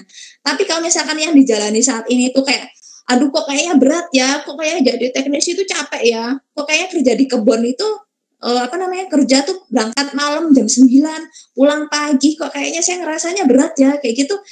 Ya tanya ke diri sendiri, apakah posisi seperti itu yang mau dijalani selama 1-2 tahun ke depan? Kayak gitu. Kalau memang tidak mau, ya tanya lagi ke diri sendiri, saya ini punya apa yang bisa saya kembangkan kalau misalkan saya nggak bekerja lagi di sana. Kayak gitu. Kan sering banget ya, kayak misalkan saya kemarin sempat kunjungan juga ke SMK gitu di Jogja. Jadi SMK-nya ini kebetulan jurusannya itu agro industri. Terus saya tanya ke Bapak Ibu gurunya, Pak, di sini daya serap lulusannya itu seperti apa? Apakah sudah banyak yang linear atau belum? Terus kemudian si Bapak guru ini cerita, ya Mbak, jadi lulusan SMK ini, kita kan jurusan agro ya, tapi itu banyak yang lulusan sini nggak mau kerja di kebun, karena katanya kerja di kebun itu berat, kayak gitu. Nah kan sebenarnya sayang, istilahnya sudah sekolah kejuruan, tapi kok kayak nggak mau ngelanjutin. Tapi sebenarnya ya sudah nggak apa-apa, karena ya balik lagi pekerjaan itu adalah sesuatu yang menuntut kita untuk memberikan kontribusi secara profesional. Kalau memang nggak bisa, ya jangan dipaksakan. Mungkin kalau misalkan buat batu loncatan awal nggak apa-apa, tapi kalau misalkan memang merasa tertekan, ya sudah di awal aja. Tapi nanti silakan cari profesi lainnya yang sesuai. Misalkan kayak tadi nggak mau kerja di kebun, padahal bakat aslinya misalkan sales kayak gitu. Nggak suka nih kerja di kebun, sukanya kerja yang berhubungan dengan orang kayak gitu. Nah, nanti silakan di-develop aja. Jadi silakan cari kesempatan itu. Kesempatan itu selalu ada dan banyak sebenarnya. Jadi sales itu kan nggak harus di perusahaan besar ya. Misalkan di toko kecil kayak gitu, misalkan ada toko kecil sepi kayak gitu, terus teman-teman menawarkan diri, mau nggak nih saya bantu promo kayak gitu. Teman-teman ke toko itu bantuin promo, tiba-tiba yang biasanya tokonya ini omsetnya cuma 10 juta sebulan. Begitu teman-teman membantuin jualan di situ, tiba-tiba omsetnya jadi 30 juta sebulan. Nah, berarti kan teman-teman punya bakat selling skill, punya bakat berjualan, punya sesuatu di dalam diri teman-teman yang teman-teman ketika tunjukkan itu menghasilkan dampak yang signifikan. Nah, jadi caranya kayak gitu ya. Ketika mau tahu sudah tepat apa belum, kembali lagi ke diri sendiri, mau nggak menjalani profesi tersebut dalam jangka waktu yang lama. Kayak gitu. Jadi jangan hanya lihat orang lain, kok kamu kayaknya enak ya kerja ini, kok kamu kayaknya enak ya. Jadi jangan dilihat enaknya aja gitu, tapi juga tanya ke diri sendiri, bisa nggak jalanin itu. Kayak gitu. Terus yang kedua, apakah untuk melamar pekerjaan, hard skill dan soft skill itu harus seimbang, balance terlebih dahulu? Sebenarnya kalau dibilang seimbang, benar-benar seimbang itu nggak akan bisa ya. Jadi seimbang di sini adalah lebih ke teman-teman ataupun misalkan Bapak Ibu di sini harus tahu kira-kira hard skill dan soft skill yang dimiliki itu sudah sesuai belum dengan posisi yang dilamar. Kayak gitu. Jadi nggak harus benar-benar seimbang 100% itu nggak akan bisa, belum bisa. Jadi itu kan proses ya, untuk menyeimbangkan itu proses. Nah, kalau misalkan kayak misalkan mau melamar pekerjaan sebagai operator kayak gitu. Nah, operator itu butuh apa hard skill-nya? Misalkan butuh kemampuan mengoperasikan software ABC kayak gitu. Nah, terus kemudian soft skill-nya itu kalau operator kan berarti harus memiliki ini ya, kemampuan komunikasi, kemudian kemampuan bekerja di bawah tekanan kayak gitu. Nah, itu kira-kira sudah punya apa belum? Misalkan, saya misalkan mau melamar sebagai operator, saya udah bisa nih software-softwarenya, saya sudah tahu, saya sudah kebiasa mengerjakan.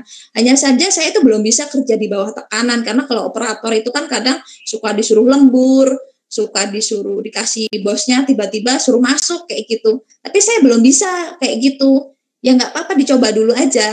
Karena bekerja di bawah tekanan, kalau sepengalaman saya itu adalah sesuatu yang harus dilatih. Jadi kayak misalkan mungkin kalau pelajar gitu kan, anak SMA biasanya ke sekolah pagi, misalnya jam berapa? Jam 8 gitu sampai jam 2. Tapi padahal kalau kerja itu kan nggak tentu ya waktunya. Kadang dari jam 7 pagi sampai jam 5 sore, atau dari sore sampai malam, atau shift dari malam sampai pagi, itu kan waktunya belum ini ya.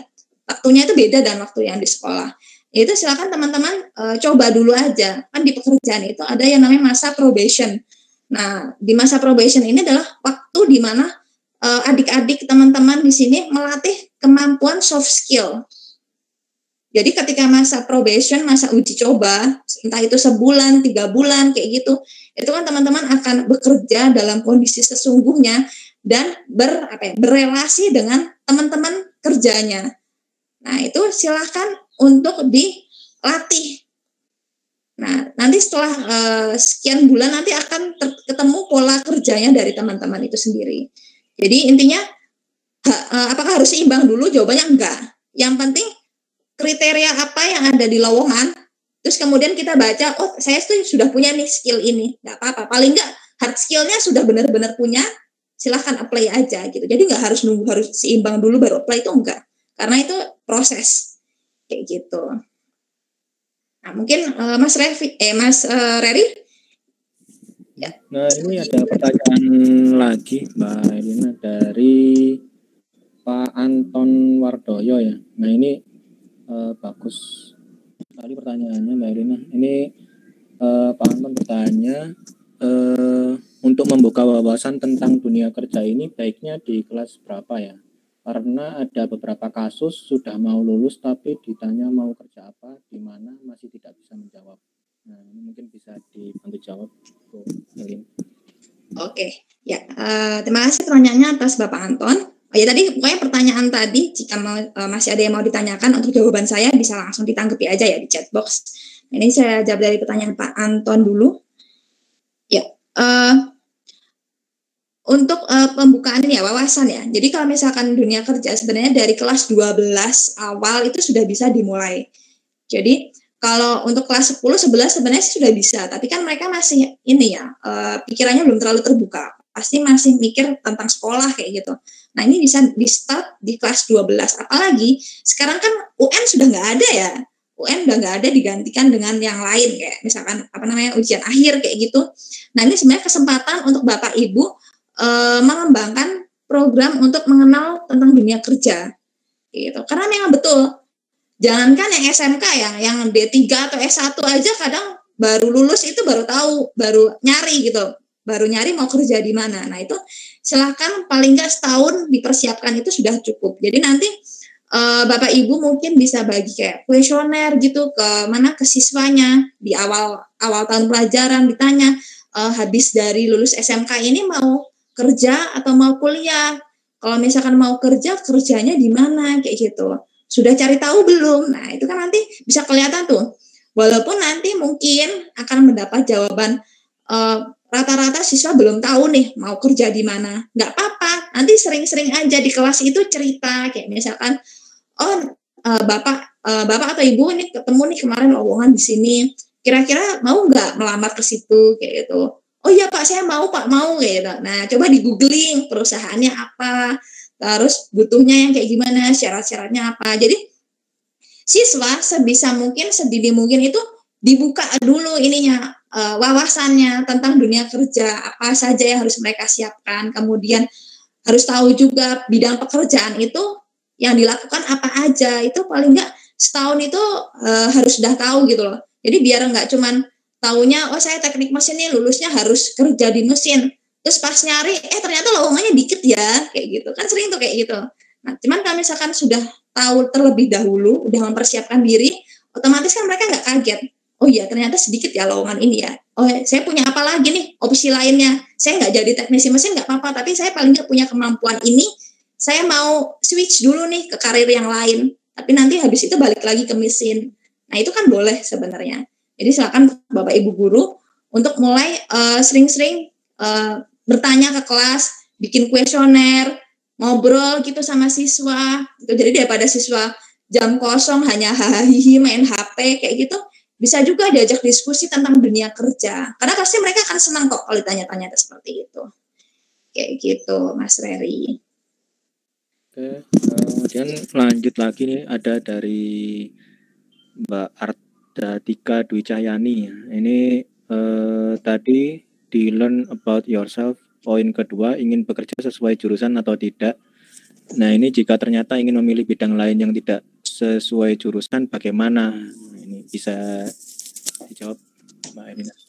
Oke, ya sama ya. Jadi gimana kalau misalkan kita mau kerja nggak sesuai jurusan? Tanya balik ke diri sendiri, bisa nggak ngerjain itu? Nah, ini jadi kita seringkali melihat pekerjaan, wah aku bisa nih, tapi hanya dari sudut pandang kita aja. Jadi kayak misalkan jurusan apa ya, kayak kecantikan lah, jurusan saya kecantikan gitu, salon, terus saya mau melamar jadi admin kayak gitu, admin perusahaan, bisa nggak ya?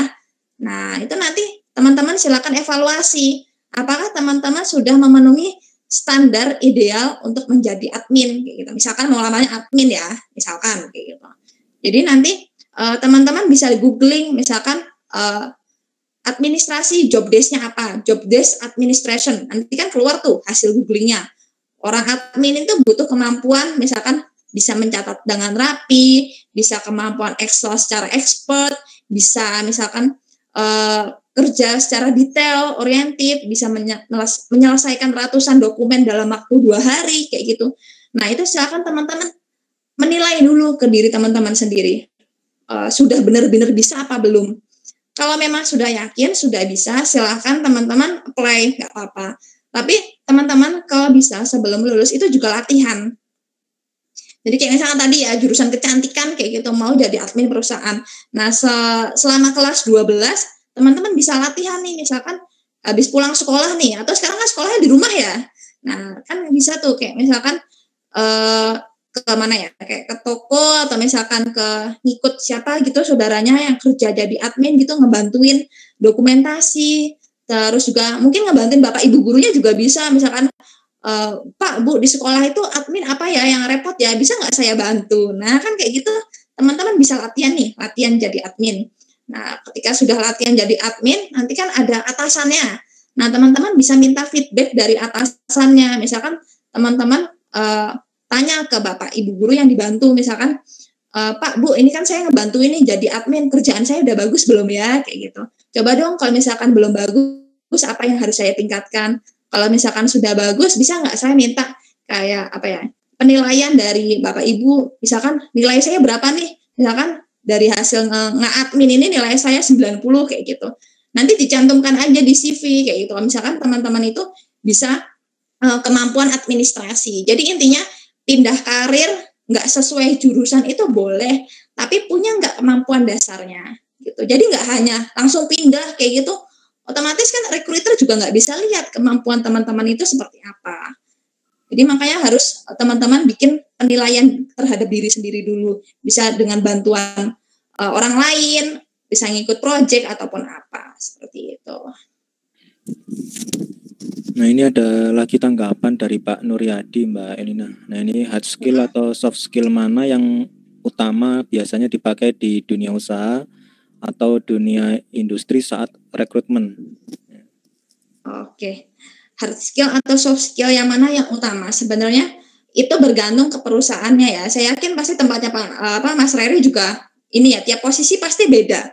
Jadi hard skill atau soft skill itu menyesuaikan dengan posisinya dan juga dengan perusahaannya. Tadi sih Pak, saya paling sering ngasih contoh sales and marketing ya, karena itu kan kelihatan banget soft skill yang dibutuhkan itu soft skill komunikasi. Terus kalau di kayak sales and marketing itu kan hard skill nggak terlalu dibutuhin, tapi soft skillnya harus kuat banget. Karena orang sales and marketing kan harus bisa mempersuasi orang ya, biar bisa mau beli produknya kan kayak gitu. Tapi kalau misalkan mau kayak jadi programmer kayak gitu, teknisi listrik di PLN misalkan, otomatis kan hard skill-nya yang harus dikembangkan.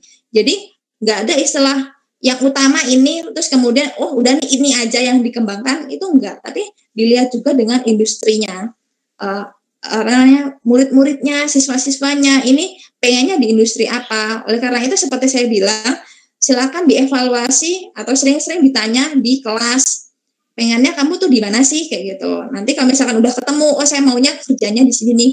Atau kalau misalkan masih banyak yang bingung, Bapak Ibu bisa juga ngebantuin kayak misalkan bikin presentasi di kelas tentang macam-macam dunia kerja, macam-macam bidang pekerjaan. Nah, nanti bidang pekerjaan A itu butuh hard skill, soft skill apa, itu silakan bisa dilihat, itu ditampilkan.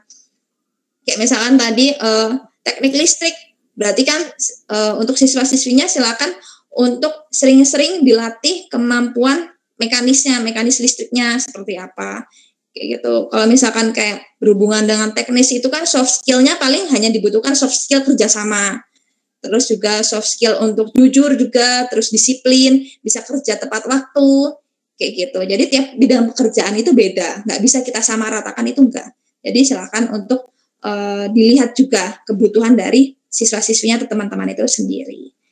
Begitu. Ya, begitu Mas Reri. Oke, selanjutnya ini dari Mbak Catur ya. Ini strategi yang dipakai untuk berkarir itu seperti apa ya? Nah, mungkin bisa dijelaskan lagi Mbak, kayaknya tadi sudah dijelaskan ya, cuman bisa diulang lagi Mbak. Oke, ya, terima kasih untuk Mbak Catur Putri. Ya, jadi saya ketika lulus itu saya kebanyakan ikut proyek ya, proyek-proyek pemerintah. Alasannya apa? Gajinya gede, gampang, gajinya gede gitu. Nah, strategi apa yang saya pakai? Jadi saya sewaktu kuliah sebelum lulus itu memang saya sering ikut proyek. Jadi memang saya udah tahu saya mau banyak ikut proyek, otomatis sebelum lulus kuliah saya harus punya kayak portofolio gitu. Jadi ketika di CV saya udah punya pengalaman nih, pengalaman proyek kayak gitu. Pengalaman proyek apa? Entah itu ikut volunteering, ikut membantu penelitian, ikut hibah kayak gitu. Nah, itu kan bisa dicantumkan di CV. Jadi, strateginya adalah saya sudah harus tahu dulu habis lulus saya mau ngapain gitu. Habis lulus saya mau kerja di mana, itu saya udah harus tahu. Nah, ketika saya sudah tahu, otomatis saya bisa nyiapin strateginya dari jauh-jauh hari. Kayak gitu. Jadi, memang dalam perencanaan karir itu ada kalanya kita merencanakan A tapi yang kejadian itu B, merencanakan B yang kejadian C kejadian D. Oleh karena itu bikinlah perencanaan secara detail dan memiliki banyak opsi. Jadi jangan hanya saya lulusan misalkan kayak ilmu lingkungan, saya mau kerjanya di dinas aja nih kayak gitu. Jangan, karena itu akan terlalu sempit, dan kalau misalkan peluangnya pas lagi nggak ada, otomatis saya nggak ngapa-ngapain dong, kan kayak gitu. Otomatis kalau misalkan saya bikin perencanaan karir, itu saya bikin listnya dulu. Saya punya kemampuan mengajar, saya punya kemampuan penelitian, saya memiliki kemampuan menulis, ya saya akan cari pekerjaan-pekerjaan yang berhubungan dengan bidang-bidang tersebut, gitu. Kayak misalkan saya mau kerja di bidang lingkungan, tapi lowongannya belum ada. Tapi saya punya pengalaman ngajar, ya saya ngajar dulu, kayak gitu. Jadi itulah kenapa saya lebih suka sebagai pekerja lepas, walaupun sekarang saya sudah sebagai pegawai tetap ya. Tapi di awal karir saya lebih suka jadi pegawai lepas, itu tujuannya itu karena saya bisa mencoba berbagai bidang. Gitu. Jadi saya membuat beberapa list. Jadi nggak hanya 1, 2, bahkan saya bikin 5, 6 kayak gitu. Jadi itu nanti akan saya evaluasi juga. Ketika saya berkarir di bidang A, hasilnya bagus nggak? Atasan saya puas apa enggak? Kayak gitu. Nanti kan akan jadi feedback untuk saya dalam menentukan langkah saya ke depan. Seperti itu. Ya, semoga menjawab ya. Baik, mungkin ada yang mau tanya langsung melalui ini mic, bisa dibuka mic-nya sama ini ya, kameranya diaktifkan dan mic-nya diaktifkan. Yang mau langsung bertanya atau lewat via chatbox, silakan. Masih saya tunggu dulu untuk berapa menit. Oke, silakan pada mungkin Bapak, Ibu, atau mungkin adik-adik guru yang ingin bertanya. Bertanya langsung boleh? Boleh, silakan.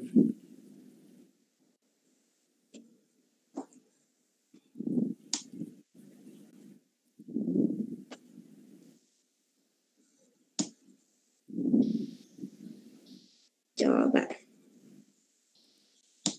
Ya, mungkin ini problemnya mungkin kalau sambil saya nunggu ya, mungkin kalau SMK, nah problemnya apa nih kalau di Bapak Ibu guru, mungkin bisa sambil cerita. Saya ngajar di SMK tuh susah nih, apalagi ini PJJ ya. Kalau PJJ kan cuma teori disampaikan online, padahal kan kalau SMK itu butuh praktek. Terus nanti mereka kerja gimana dong? Nah mungkin kan kayak gitu ya. Nah mungkin Bapak Ibu guru mungkin bisa cerita, atau mungkin ada adik-adik yang merasa kesulitan selama pelajaran jarak jauh ini bisa sambil sharing. Kak, ini aku bingung nih, kelas 12 belajarnya online doang, padahal aku SMK itu butuh praktek. Nah, silakan. Jadi saya mau dengar dulu nih dari adik-adik atau mungkin dari Bapak Ibu gurunya.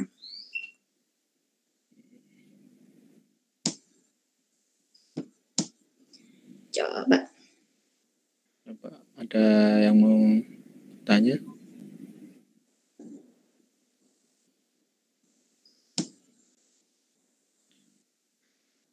Mungkin ini Mbak, dari saya pribadi yang di sini ya, yang di area khususnya Kalimantan. Nah kemarin ini kebetulan pas saya lihat di list untuk area Kalimantan Selatan, yang khususnya di ring 1 daerah saya masih sedikit yang bergabung ya. Nah ini saya mau berbagi dulu ya. Ini untuk teman-teman yang mungkin masih sekarang kelas 12 yang belum lulus, mungkin masih belum ada gambaran ya setelah lulus mau kemana atau gimana. Nah itu setelah lulus, kemudian yang terutama yang pernah magang di Yutiranto sini ya. Nah itu setelah lulus sekolahnya udah berapa tahun gitu, langsung baru WA ke saya. Nah jadi ada lowongan kah Pak? Saya harus bagaimana nih Pak? Ini saya harus kirimnya kemana Pak? Jadi apa saja nggak masalah gitu kan. Nah yang saya tanyakan beberapa bulan kemarin kemana aja gitu kan. Kemudian pas mau lulus kok nggak nanya gitu. Pas mau lulus kok nggak persiapan gitu kan. Nah ini setelah udah lulus dapat berapa bulan baru mungkin udah kerasa ini ya, kerasa bosan di rumah. Nah itu baru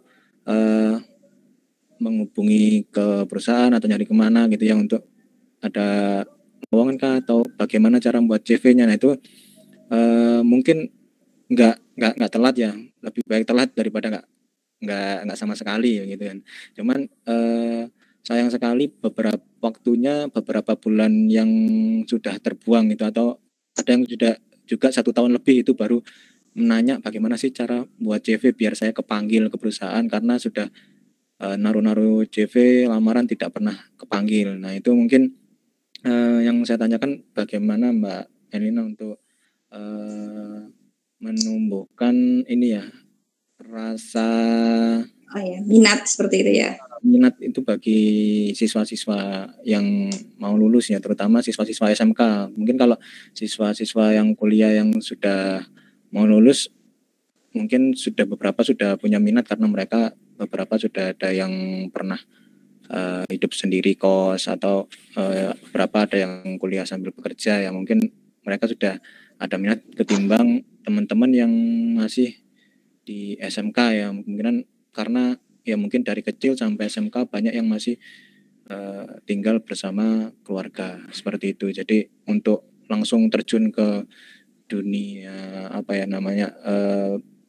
tanggung jawab sendirilah, kemandirian itu masih belum ada gambaran gitu ya.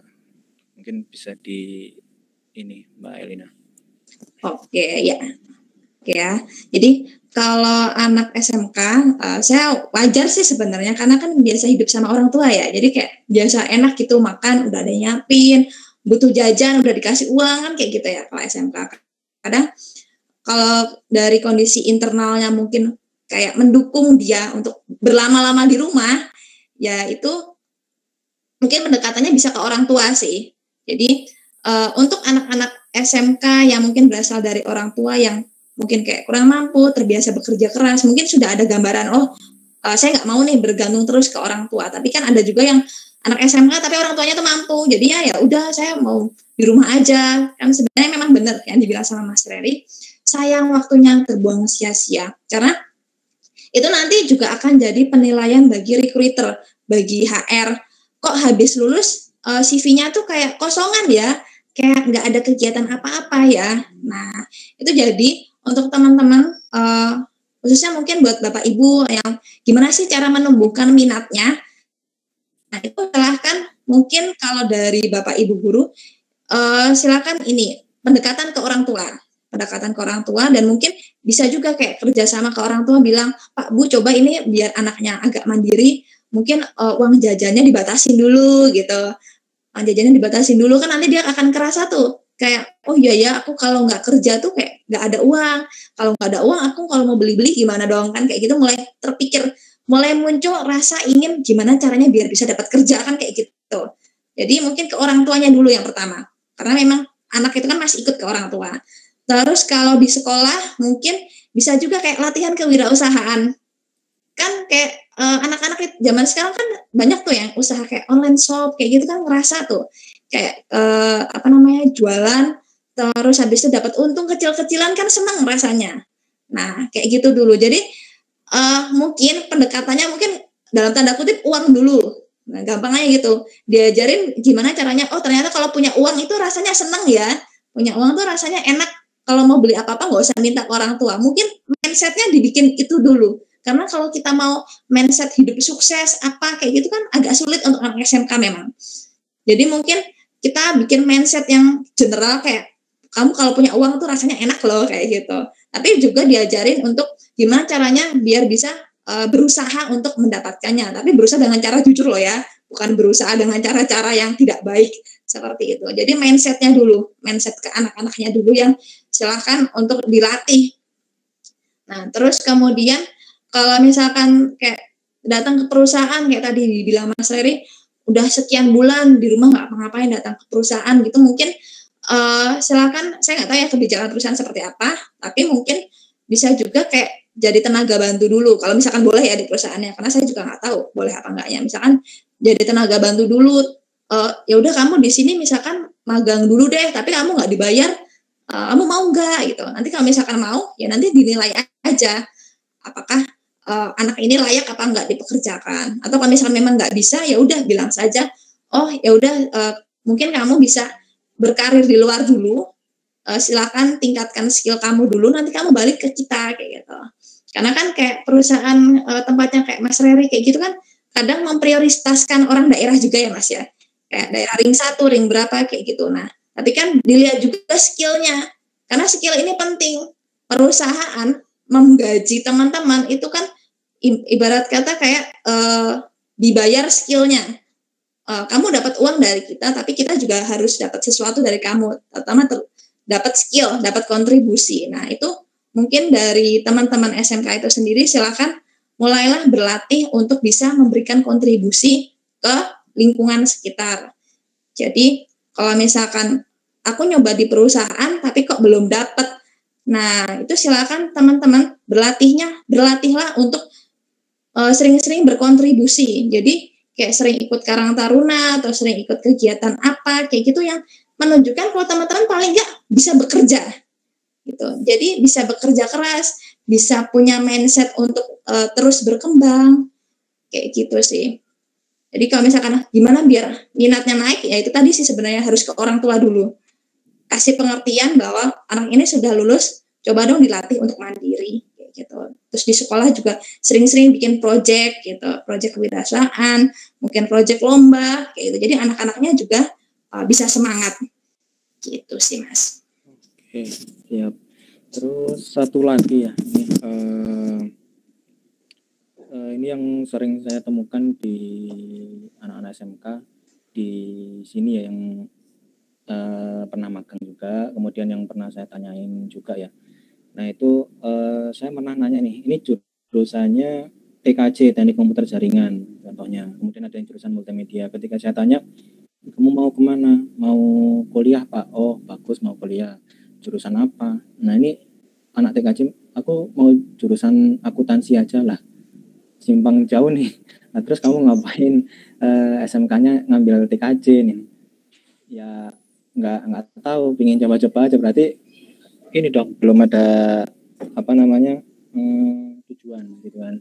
Kemudian yang untuk anak yang kayak multimedia nih, nanti lulus mau kemana? Mau kuliah Pak ke PGSD gitu kan. Nah ini kan kayaknya nyimpang jauh nih kan.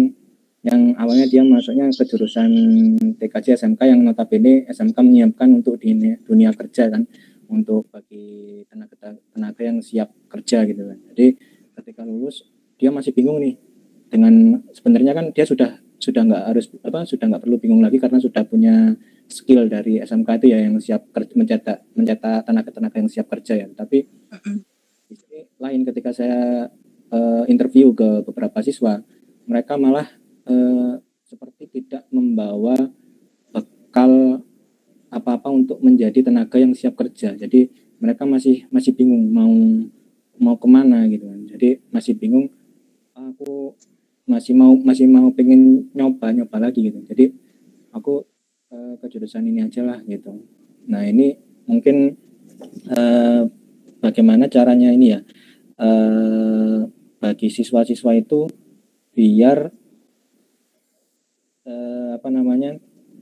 menetapkan tujuannya itu terutama pada saat ini ya, saat kelas 12 itu ya. Jadi menetapkan tujuannya karena dia sebenarnya sudah punya bekal kan, sudah 50% lah bekal untuk dibawa, meskipun untuk lanjut kuliah juga sudah punya bekal 50% gitu kan, ataupun ke dunia kerja gitu. Tapi ketika dia sudah lulus kemudian memutuskan untuk kembali ke nol, itu menurut saya jadi beberapa 50% itu jadi sia-sia gitu. Sia-sia. Okay, ya. Nah, mungkin bagaimana ya cara ini ya buat memantapkan diri para siswa itu untuk bahwa dia punya kepercayaan diri, ini loh, aku udah punya bekal gitu kan dari SMK, aku nggak kalah sama anak SMA gitu, dan nggak kalah juga dengan lulusan yang kuliah gitu. Mungkin seperti itu Mbak. Oke, ya. Ya, betul. Jadi memang menarik sekali ya tanya dari Mas Heri ya. Sekolahnya SMK-nya sudah menjurus ilmunya sudah punya. Kok pas kuliah malah pengen pindah jurusan kayak gitu. Nah, itu mungkin pertama-tama kita evaluasi dulu dari siswanya. Karena gini Mas Redi, jadi banyak siswa itu sekolah karena disuruh orang tua. Itu kan kayak kita nggak tahu ya, apakah waktu masuk SMK ini memang kemauan si anak atau kemauan si orang tua gitu. Bisa jadi yang dia kuliah kayak tadi dibilang Mas Ferry, multimedia kayak gitu, terus teknik jaringan itu karena dulunya mungkin disuruh orang tua, terus pas ngejalanin ternyata saya nggak suka ternyata bidang ini, saya maunya bidang lain aja kayak gitu. Atau si anak ini sebenarnya sudah SMK-nya memang kemauan sendiri, tapi begitu lihat teman-temannya yang misalkan lulusan akuntansi, kok enak ya lulusan akuntansi cepat kerja kayak gitu. Nah, ini nanti mungkin pendekatannya ke si anak. Nah, ditanya, kamu apakah benar-benar sekolah sudah sesuai kemauan kamu sendiri atau belum? Jika memang sudah sesuai, kita bisa yakinkan, kamu tuh sudah punya 50% loh, ilmu kamu dari SMK tuh sudah ada. Gitu. Kenapa nggak sesuai jurusan aja, kuliahnya kan lebih enak.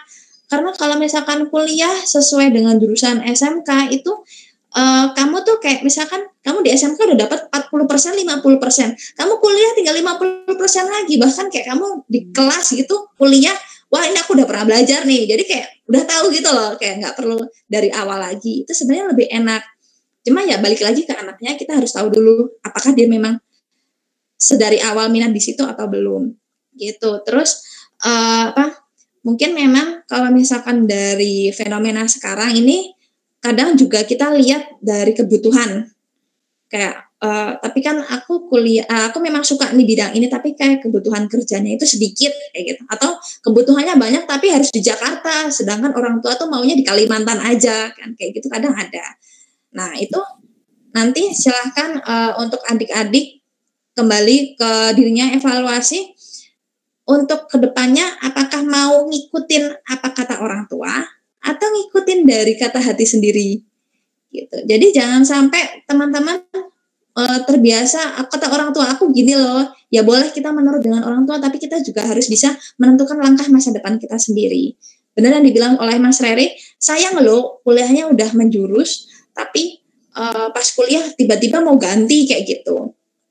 Nah, kalau misalkan memang sudah mantap sih nggak apa-apa, tapi kalau misalkan masih setengah-setengah, mending sih saran saya lanjutin aja dari apa jurusan SMK-nya.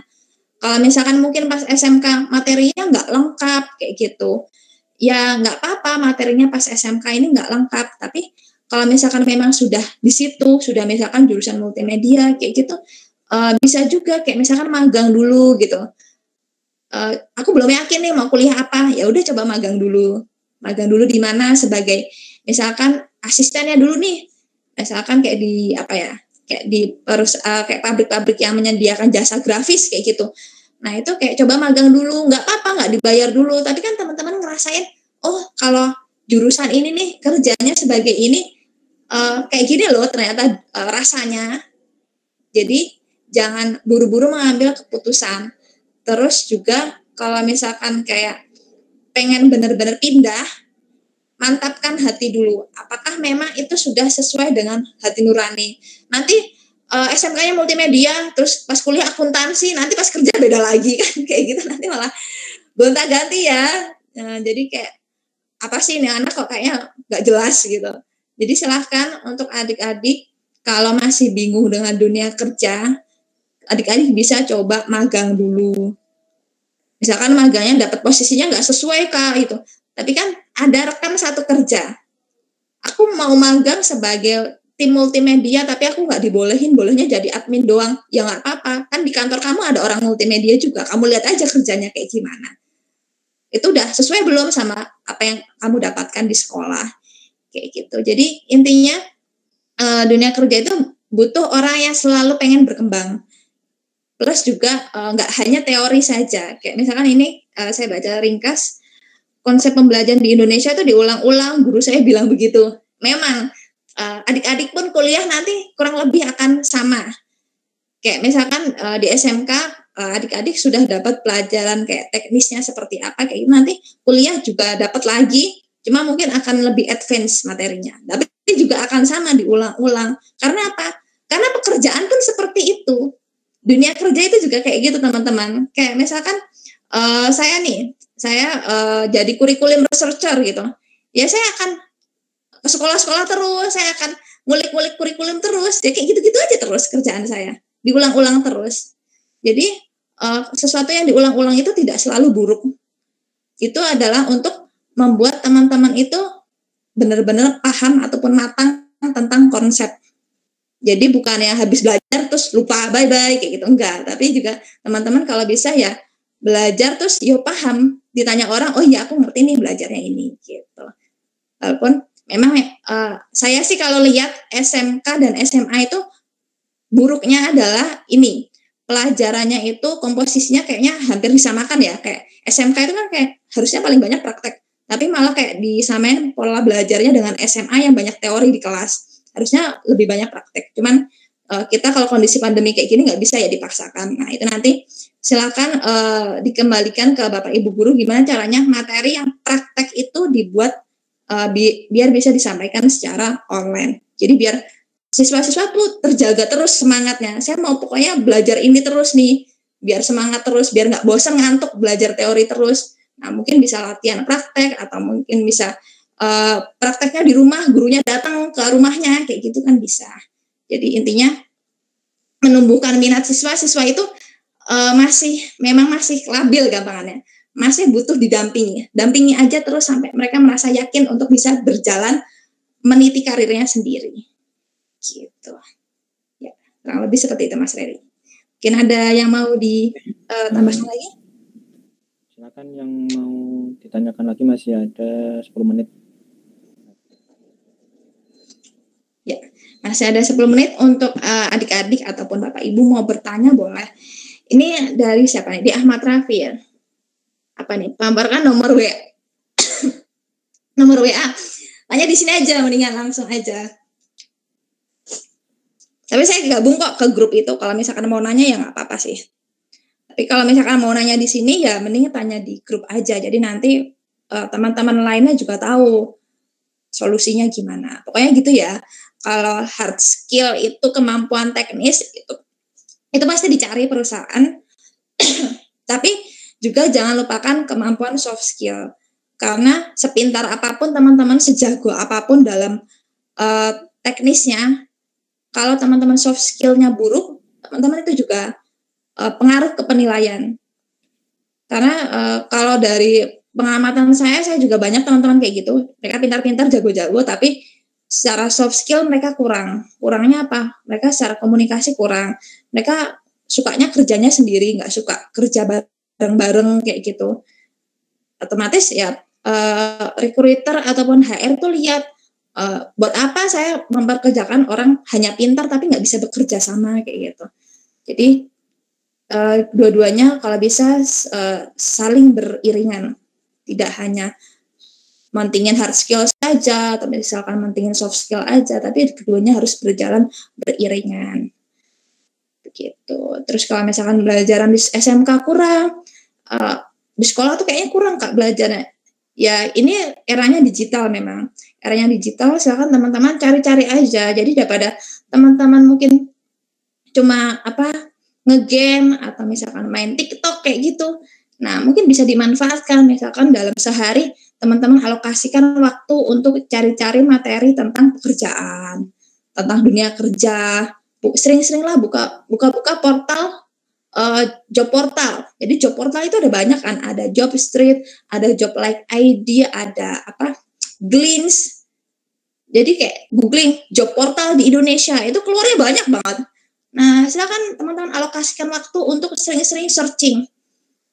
Kalau teman-teman bingung bisa tanya ke Bapak Ibu gurunya. Bapak Ibu gurunya nanti kan ada juga kan yang kayak misalkan ngerti kayak gitu cara buka-buka web kayak gitu. Nanti bisa juga. Jadi sering-sering ngelis, nyatet, oh perusahaan ini ada lowongan ini nih, butuh kualifikasinya apa. Saya udah masuk belum ya kualifikasinya kayak gitu. Jadi sering-sering evaluasi. Gitu. Ya. Dari teman-teman, ayo silahkan. Kalau mau bertanya lagi. Mungkin masih ada yang mau tanya? Ya, jadi jangan jangan langsung ke kunci pikirannya, oh ini corona lowongannya dikit, aku mau nggak kerja dulu. Jangan. Saya aja dapat kantor baru itu baru akhir bulan kemarin. Bayangin lagi corona, orang-orang pada sulit dapat kerja, saya malah di-approach untuk kerja, ditawari kerja kayak gitu. Itu kan berarti membuktikan bahwa lowongan itu harus selalu ada, tinggal teman-teman mau berusaha mengembangkan diri atau enggak. Gitu sih. Jadi jangan patah semangat dulu melihat fenomena saat ini. Yang penting teman-teman terus untuk mengembangkan diri, dan kuncinya satu, berusahalah untuk selalu terlihat. Terlihat apa? Terlihat kalau teman-teman tuh mampu. Sayang dong, saya ini jago saya jago desain, bisa bikin desain yang bagus, keren pokoknya. Ya tunjukin aja, teman-teman kan punya media sosial kan, punya Instagram, punya Facebook, punya lain-lain. Di ini aja, dipublis aja, diupload sering-sering. Ini loh hasil karyaku, keren kan kayak gitu. Jadi jangan merasa bahwa aku anak SMK hanya aku anak SMK mungkin kemampuannya kayak baru segini aja. Jangan, tapi berusahalah untuk selalu percaya diri bahwa apapun latar belakang pendidikan orangnya, itu setiap orang bisa jadi keren, bisa jadi yang terbaik versi dirinya sendiri. Kalau teman-teman kayak anak-anak SMK ini pada main Instagram ya pasti ya, kayak teman-teman tahu kayak KKI kayak gitu kan. KKI kan kayak ya apa sih kok kayak gitu, cuma nggak jelas itu make up doang. Tapi kan dia jadi selebgram gitu. Dia jadi selebgram dengan latar belakang dia yang hanya seperti itu. Dan selebgram itu kan juga pemasukannya banyak kayak gitu, kerjasamanya oke. Atau kayak misalkan kemarin ada Mbah siapa itu jadi brand ambasadornya Pegadaian itu yang di Klaten, Mbah Minto atau siapa itu yang di Klaten, itu kan juga nunjukin bahwa zaman sekarang ini tidak ada sekat. Selama teman-teman mampu, yakin, bisa diterima oleh publik, maka teman-teman bisa berkembang begitu. Ya, sudah 3-4 menit lagi. Mungkin cukup segitu dulu Mbak Elina ya. Terima kasih atas materi ataupun ilmu-ilmu yang sudah diberikan ya. Dan terima kasih juga Bapak Ibu guru peserta, kemudian siswa-siswa SMK dari daerah ya Sabang sampai Merauke. Saya nggak bisa sebutkan ya satu persatu. Mohon maaf bila selama kegiatan tadi ada kekurangan. Mungkin ada pesan dari Mbak Ina mungkin Mbak. Oke, ya pesan saya terakhir, pokoknya teman-teman SMK tetap semangat, tetap percaya diri, selalu berusaha untuk mengembangkan diri agar bisa terlihat lebih baik. Karena kunci karir hanya selalu untuk terus berusaha dan berusaha. Gitu. Oke, sebelum menutup boleh dibuka screen-nya ya. Ya, kita foto dulu mungkin. Oke, ya banyak ibu guru ini sepertinya. Ya, semangat untuk ibu-ibu guru yang masih bekerja di hari Sabtu. Kayaknya akreditasi ya sekarang ya Bu ya. Kayaknya kemarin saya datang ke sekolah tuh lagi pada akreditasi. Oke ya, bisa dibuka. Mungkin nanti difoto sama siapa, Mas Reri mungkin yang mau foto? Ya, saya aja yang mau foto ya.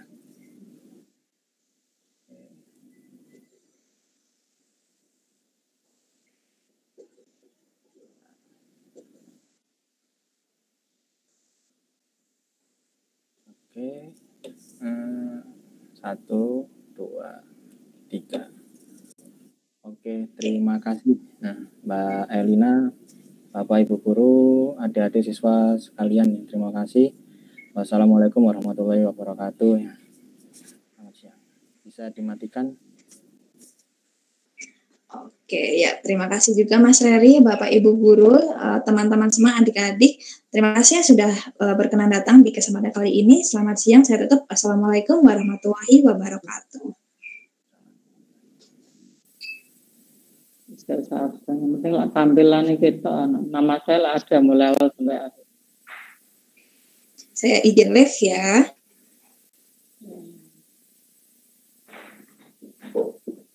Live nanti ya iki.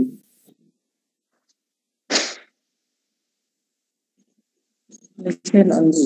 Mas, live nanti. Saya mau keluar webinar video ini. Keluarnya di mana? Klik apa ini? Ini? Tidak ada. Enggak malah keluar saya. Mana?